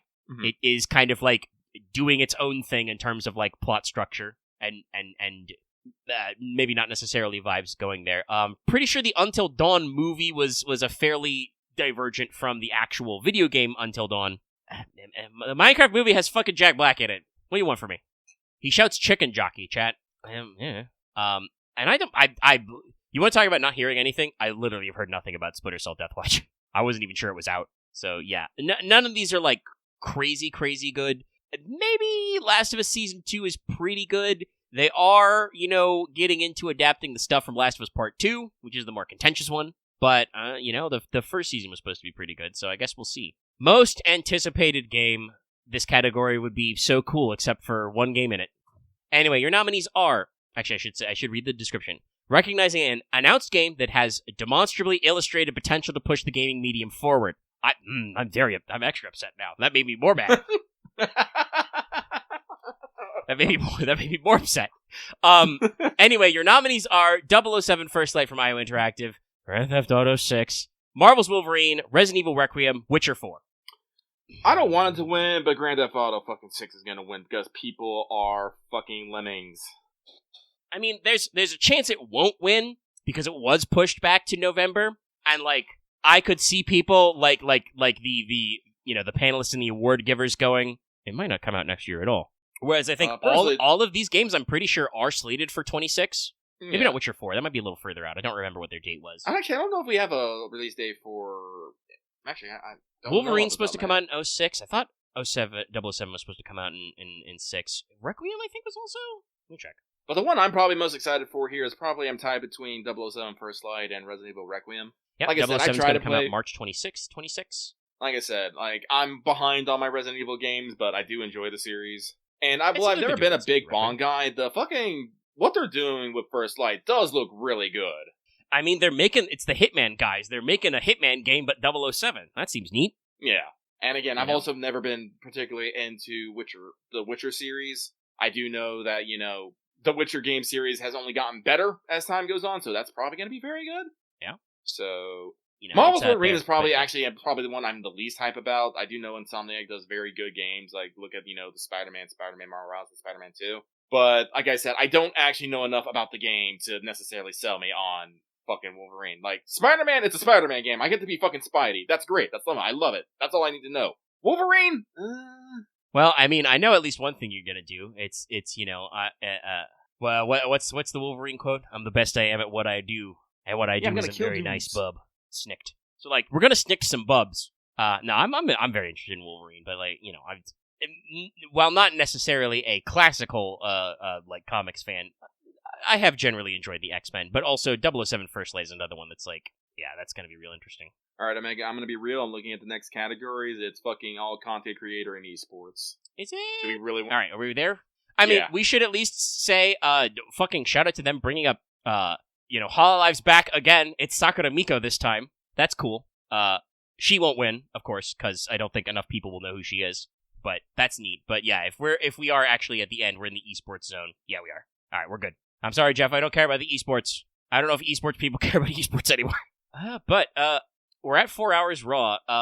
Do we still have some hits we want to talk about with the Golden Joysticks? If you don't mind, I can quickly go through the winners and we can give our thoughts on it. Fire it off. All right. So at the I'm just gonna read them up. We got right here. So best audio design, Ghost of Yote, fucking solid. Nice. Best early access game, Repo, also solid. Best game adaptation, Arcane Season 2. I didn't know it counted, but apparently. I do know it was fairly well received, so you know what? Fine. Cool. Not for me, but fair. Yeah. Best game expansion, Lies of P Overture. I heard they do interesting stuff with it. Lies of P is a good game. I heard the DLC was hard, but fun. So, good on them. Best game trailer, Grand Theft Auto 6 Trailer 2. That was not a trailer. Nothing. Oh no, we saw they nothing. Can pre-render fucking quadrillion HD, Miami titties. Best gaming horror day, AMD Ryzen 99950X3D. Cool. Best indie game, Blueprints. Interesting, but it is interesting. Best indie game, self-published, Hollow Knight Silk Song. Best lead performer, Jennifer English. Best multiplayer game, Peak. Best remake/remaster, The Elder Scrolls 4 Oblivion Remastered. I think I had to talk about this one where, I had to go, I had my arms crossed and I just go, I guess, because this is also the year that Metal Gear Solid Delta came out. Actually, honestly, yeah, that's a double. I have to double check if they were nominated. I forgot what I picked for Golden Joysticks. But yeah, Delta came out and FFT. Yeah. Both of which are very solid, like, top to bottom remakes. But they weren't a fucking meme like, them shadow dropping Oblivion. Fucking Bethesda can't even shadow drop the right fucking remake. Insiders say they are actually working on a New Vegas remake or a remaster, but yeah, I'll believe it when I fucking see it. When Todd Howard personally hands it to me. No, he's gonna do that. You're gonna open it up. There's gonna be another copy of Skyrim inside. God damn it, Todd! My spurs do not go jingle, jangle, jingle. It's such a dead horse, but I just do love just doing that joke over and over again. I mean, FFT was like October. Anyway, continue. So, best soundtrack, Claire Obscura, Expedition 33. Fucking fair. Best storytelling, Claire Obscura, Expedition 33. Best supporting performer, Ben Starr. Best visual design, Claire Obscura, Expedition 33. Breakthrough Award, Schedule 1. Shout out to that one dude and his couple friends that are working on that game. I need to double check on that game, by the way. They've had a couple of minor patches, but I haven't seen a big news post yet. I keep an eye out whenever I see the updates in my Steam. Yeah. Console Game of the Year, Ghost of Yote. Well deserved. Hey. Critics' Choice, Donkey Kong Bonanza. Most Wanted Game, GTA 6. This is one I'm pretty sure it's going to win at fucking the Game Awards. PC Game of the Year, Hollow Knight Silk Song. Still playing mobile, Pokemon Go. Still playing PC and console. I don't fucking know. It won.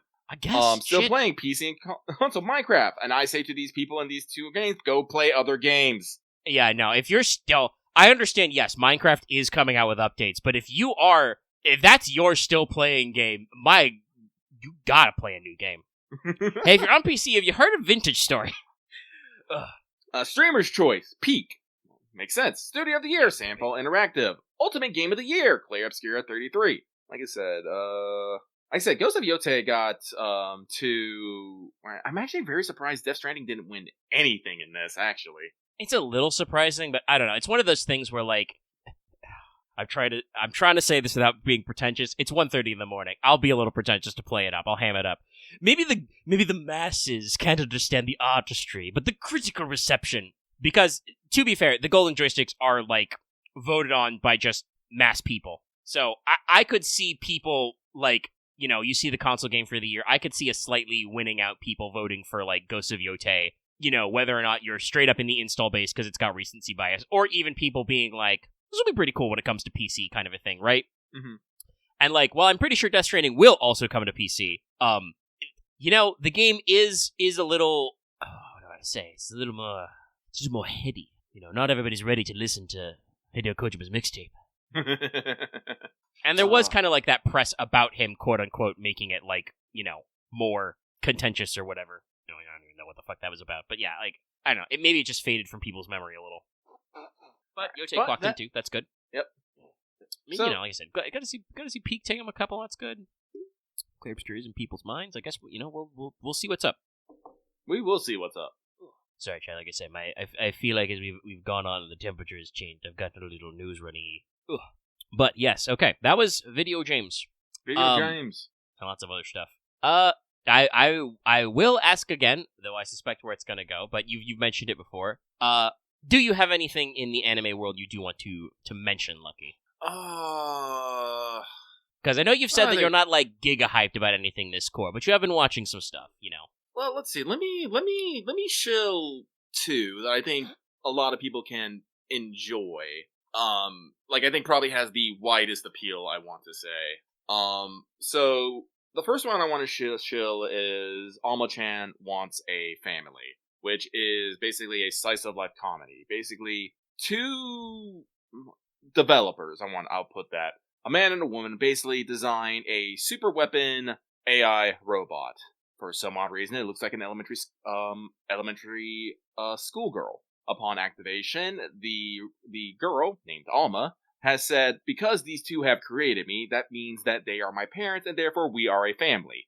And kind of cutely bullies her creators into getting married and living together. And the series is just about a bunch of hijinks of her being a super powerful robot weapon with a highly advanced AI, to somewhat social recluses having to live together and deal with their feelings with each other, and a bunch of other wacky zany characters all coming out in response of this. So that is something that I found cute and endearing, and I do recommend if people want to watch something a little bit more healing and relaxing than other things.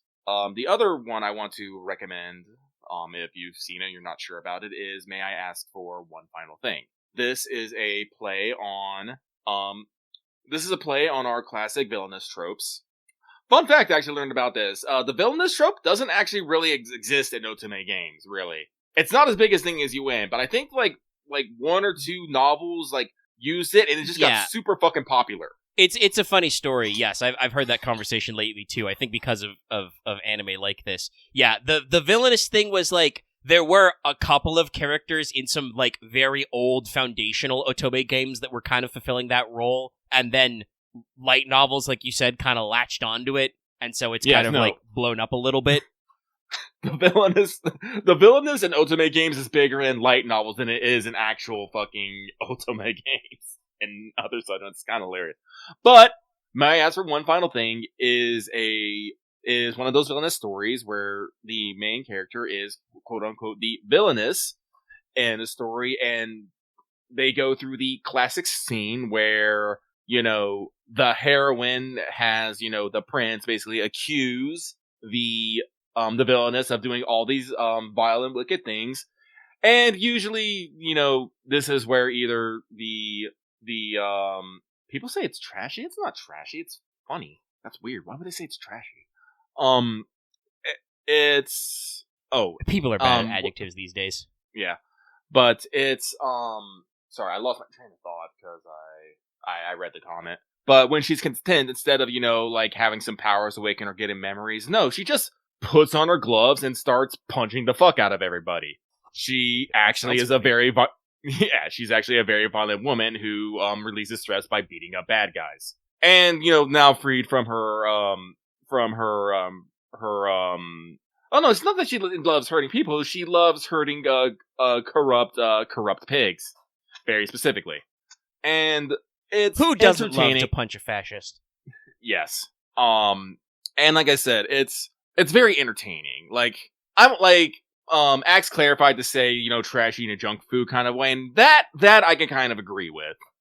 It's all it's nothing particularly highbrow or thought provoking. It is just a villainous story where the villainess enjoys punching people. That is thoroughly entertaining on its own, and they do have some interesting characters that are It's to the point. Yeah, to the point. There are several funny scenes in what this happens. So I also recommend. There's also other things that are coming out. Like I said, someone actually mentioned in our Patreon mentioned that My Hero is about to end its anime run. So if you are considering, if you're waiting off on that and stuff, might be a good time to get started on that. I will also some more to chew through on that one. I will also always heartily recommend Vigilantes. Like I said, that is I gotta watch the series of that. I was waiting for it to be animated. Yeah. We may have to, dare I say it, chat, hoist the colors. But yeah, I think overall there's several other things that I've been watching, but they are firmly in the B and C tier of anime that I'm just watching because I am slightly amused by it. I would pull up my Crunchyroll list, but for some odd reason my internet is fighting me on it. So The geomagnetic storm. The machines are awakening. Awaken, my masters. Sorry, I have been watching The Emperor. If the Emperor had a touch of speed span time, so every time the fucking custodians show up, I'm just like, God fucking yes. You called, my glorious overlord. No, kitten. I'm just like, oh my god. Yeah, no. I think I mentioned before that's no longer actually true. But there are old depictions of the custodians with just their dumb hats and loincloths and a cloak on because allegedly they took off all their shiny armor to mourn Biggie. No. Well, I guess with that kind of segue, do you want to talk about tabletop at all? Yeah, we could talk about Rogue Trader a little. I don't know, would it be a lot? We had kind of a it was fun, but it was kind of transitional. It was kind of transitional. We got through the warp. We honestly, I'm enjoying Frack. This is me, lucky. I'm gonna toot my horn. Burp, burp. I'm enjoying playing Frack because it lets me engage with the setting in a very, I don't want to say diegetic way, but there are several times that me, Lucky, playing Frack will go, as Frack to another player. He's and go, what was that? And someone will explain to it, in game. Me, personally, I enjoy that. It's fun. I like playing this. I like being the character that people exposition to because I can just ask, and I get to ask as a orc who's not dumb but is still ignorant of a lot of other things, and it's fun. We went to a night world, and Frack is seeing Imperial Knights for the first time, and he's just like, "What is that?" And people are trying to explain things to him, and it's not necessarily clicking all the way for Frack, but kind of clicking. Honestly, we did talk about this. It's one of those things where even our own characters only have so much. I think the only one who had a really, really good lore to know the ins and outs was Dallas, and he did whiff. Yeah, so that's fun. But like we did say, we are kind of in this transitional phase. Next session will probably be pretty fun. Oh, like I said, we did say transitional, but I still had several scenes. I enjoyed the dock scene. No, it was good because we were we did a little bit of before leaving for the warp. Wrapping up a few things, making sure because we did have our conversation about healing. I think all of us are on the same page about how healing works now. Yes, to be good for later. And you even asked you get a medical facility, and I did find there is an extra med bay thing. Use the extra juice. We'll look for that next time we're in somewhere with a proper shipyard. We did do the warp, which was relatively painless, but still had some fun going on. And then we resolved ourselves and had a really long trip, so we got to bum around in space for 3 days. 5 days. 3 days. Yeah, it was like 5 days total, but it was like effectively like 3 extra days we didn't plan for because of our original timing. Yeah, but me and Dallas got to search for our intruder. That was fun. I enjoyed that. Yeah, no, I think that was a really good sequence, especially the two of you. It was a little funny. Like I even had to just like out of character give Dallas a nudge to be like, yeah, I know I said tell no one about this because that's what I would say, but also like if you want to talk to me, we all have com beads, and like Arthur's opinion was just like, oh, Frack doesn't count. Who's he gonna tell? Who's gonna believe him? Frack's not a worry about OPSEC. I'm just concerned. Arthur's concerned about starting rumors of like a different alien assassin haunting the hallways in the ship. I did like to note that the area where Frack has been practicing his jump pack has now been abandoned by the rest of the ship. Makes perfect sense. We like that. Oh, and I think I even said, I'm like, oh, Arthur's encouraging this. I'm absolutely like posting signs letting people know this is the room where like Zyrtec throws knives and Frack jump packs. Like, because I want a space on the ship that I know is secure. I know there won't be anybody in there. But yeah, no, it was fun. We got to wander around, do a little stuff. Like I said, I do have fun playing Arthur. It is kind of interesting though to kind of be on like sometimes I feel like on the back burner of my own ship, which is good. So like other characters can come to the front because it's oh, excuse me. Like I said, we're getting a little sniffly as the temperature shifts. My room is warm with all my computers, but outside is very cold. But like I know that sometimes it can feel like the rogue trader is like omnipresent in the story, but no, like Arthur just fucking sits back and smokes sometimes. It's just like, no, you guys handle this. I'm gonna go ponder my orb. Like the character who probably had the least to do was probably Mutt last time, but he's hanging out. Which I think Loth is generally fine with. But yeah, like Arthur, I think is kind of like waiting for like some real weird shit to happen for him to like examine, study. Mm-hmm. But definitely, like, I do kind of like being able to be, like, at the top level and be, like, everybody sees a giant robot, and we're like, we want the giant robot. And I'm like, yes, I also want the giant robot. This would be a great acquisition for my team. I gotta figure out how the fuck we're gonna do that, though. Like actually have it be, like, the high level. But, we're having fun. We had another round of looking for stuff. Yeah. Acquisitions, which is always good. Yep. I got us all some auspexes, some scanny bops. Especially because I think that did actually come up in the investigation segment as you guys were crawling around the ship for our stowaway. I was like, shit, I didn't get everybody auspexes yet. Well, you got us fucking photo whatever, so if photo your visors, shield, your shield doesn't go off. If your shield goes off, we won't be blinded. Yep, you won't be blinded. Also, does give you dark sight if anybody didn't have dark sight already. That's the primary purpose. It's actually the good quality that prevents you from being blinded by photon grenades. But if we do get into a fight and my conversion field goes off, it will, it was a good purchase I did for the team because people would not enjoy being blinded, but I don't enjoy being shot. So 50% force field save, baby. Yeah. We got a little character stuff done, and we had some fun, and hopefully we'll get to do some little bit of fighty, little bit of planey. Worst comes to worst, we'll have to fucking heist a castle. Aaron says, depending on how things go, we could be done next session, or we'll definitely probably be done next week. So after that, we'll probably be back to rain. Omega has been in the tank about that. I have been doing my own planning, and I got into a invisible screaming match with Greg Stoley's over his some of his decisions the other day. Honestly, it would be nice if we just clarified some stuff, but yeah, we had to work on it. Like I said, I won't say it didn't suck away time from when I would have been writing the fair to have the back and forth and do the research. Probably will wrap that up completely tomorrow. Been doing a lot of research in the back, but yeah, we had a conversation about like company actions and stuff and like what your plans are, and there is some kind of uneven room in there, and it's like I said, I came around to the argument on unconventional warfare. There is a debate whether or not the penalties were supposed to be temporary or permanent. I found like one single source on the internet who said that he emailed Greg Stolze, and Greg Stolze said they were temporary, but also I saw several people like treating them like they were permanent, so it's like, it's not written in the book, so it was like a ruling. Yeah. I think the best way I cottoned around is like, it says it's like an attack, so the attack losses, or the attack goals anyway, are permanent, Mm-hmm. Like if you, at least I assume they're meant to be fucking permanent if you raid somebody for treasure or territory and you gain a point. Like, I assume the idea is that the point physically moves from them to you. If it doesn't do that, Greg, I have a thought about a clarified edition of Rain.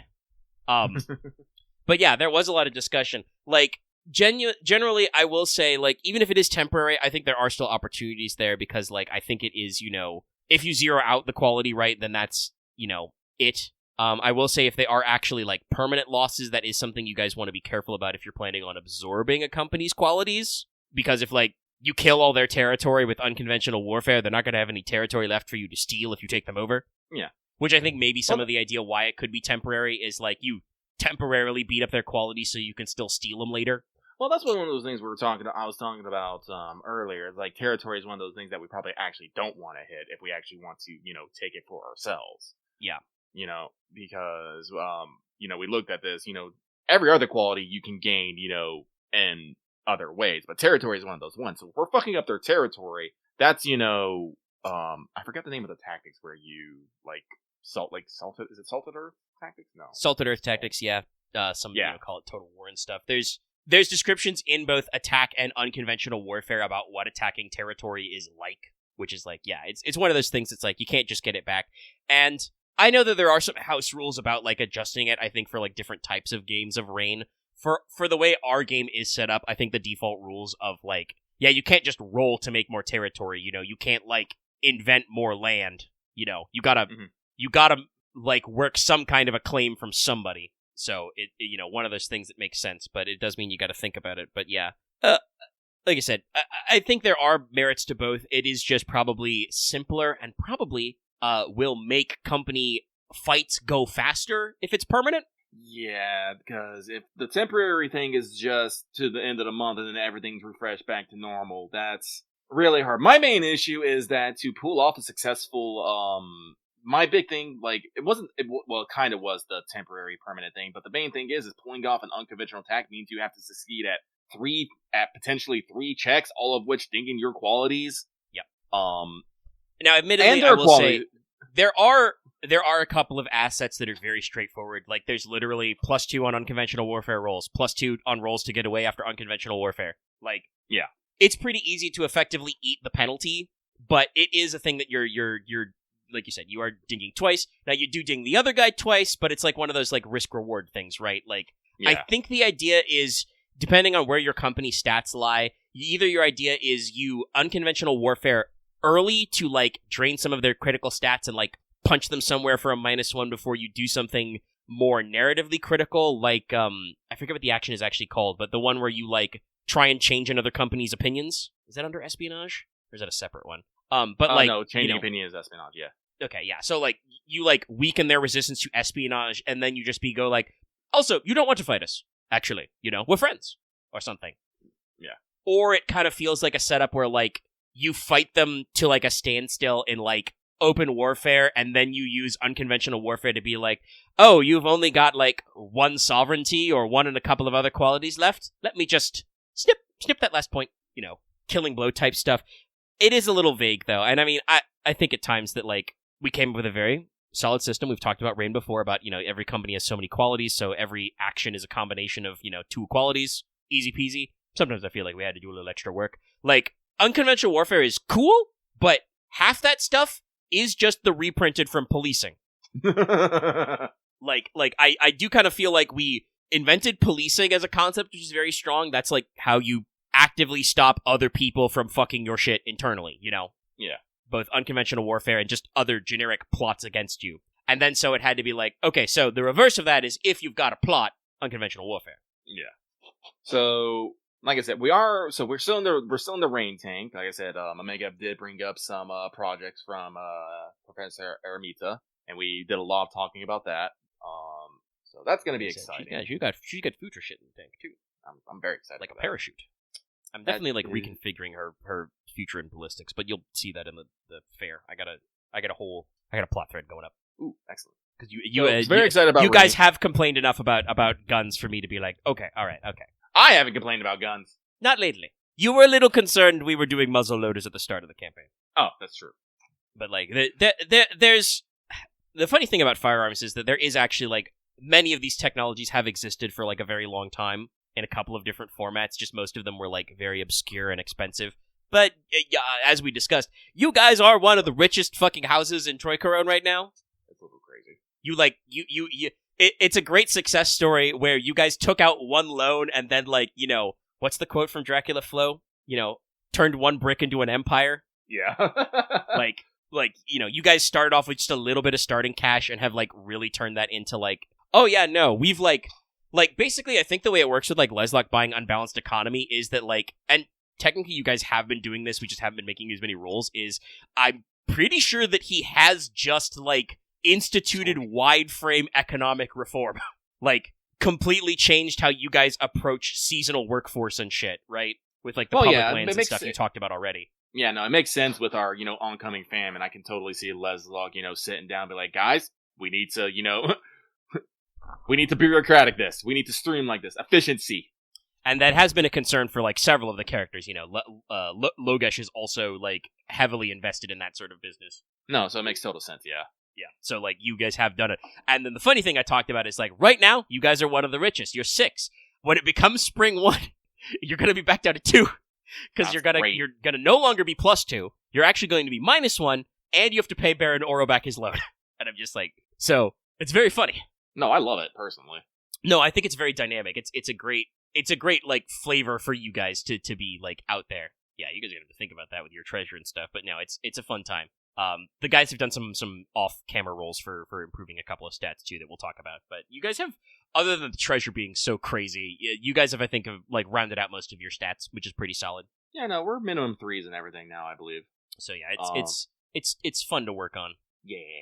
And like I said, you know, we're right now we're working on the tech element. So, you know, we're working on the fair, which, like I said, I've got general descriptions, and then, you know, you guys can hop around. I have a chart we can roll for if you find a cool booth if you go to the fair. And then also, like I said, I have some exhibits which I'm like, no, these are plot mandated exhibits. I will mention these out loud. One of them's gonna be your good buddy, Barak Zikur. Yeah! I've been wanting to get more time with him.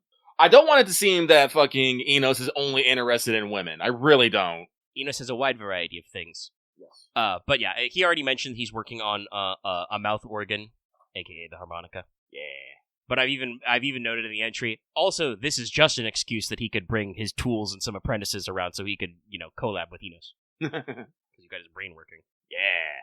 But yeah, there's a few other things.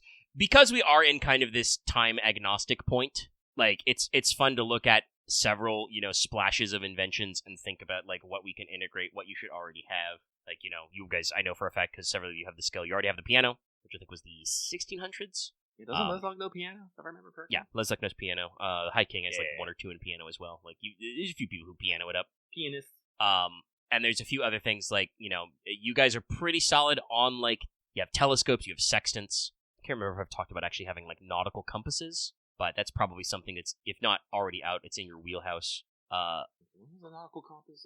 I think it was the 16 or 1700s.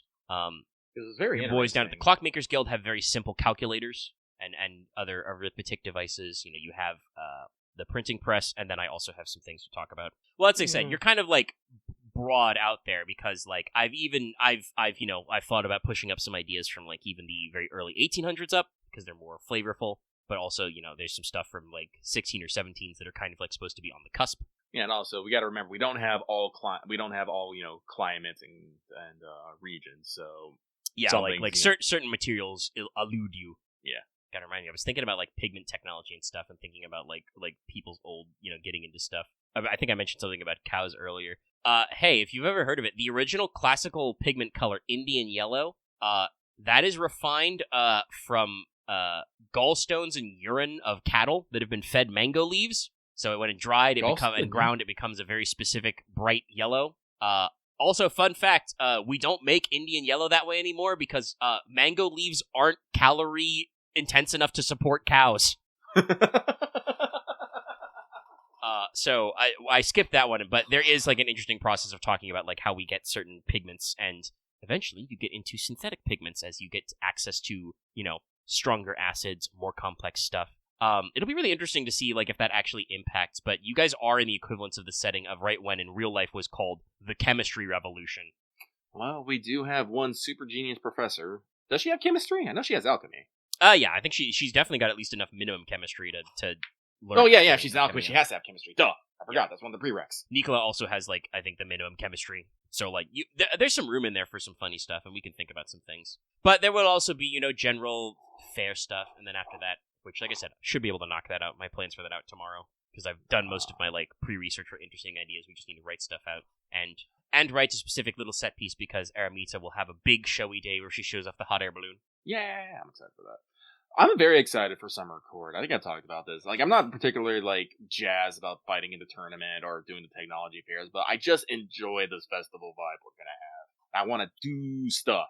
Oh, and I'm trying to hit it very hard, and especially with the way that you described the even if it is the the Great Tyne Fair, the way you've described it and planned it, it's not just like a World's Fair like exhibition.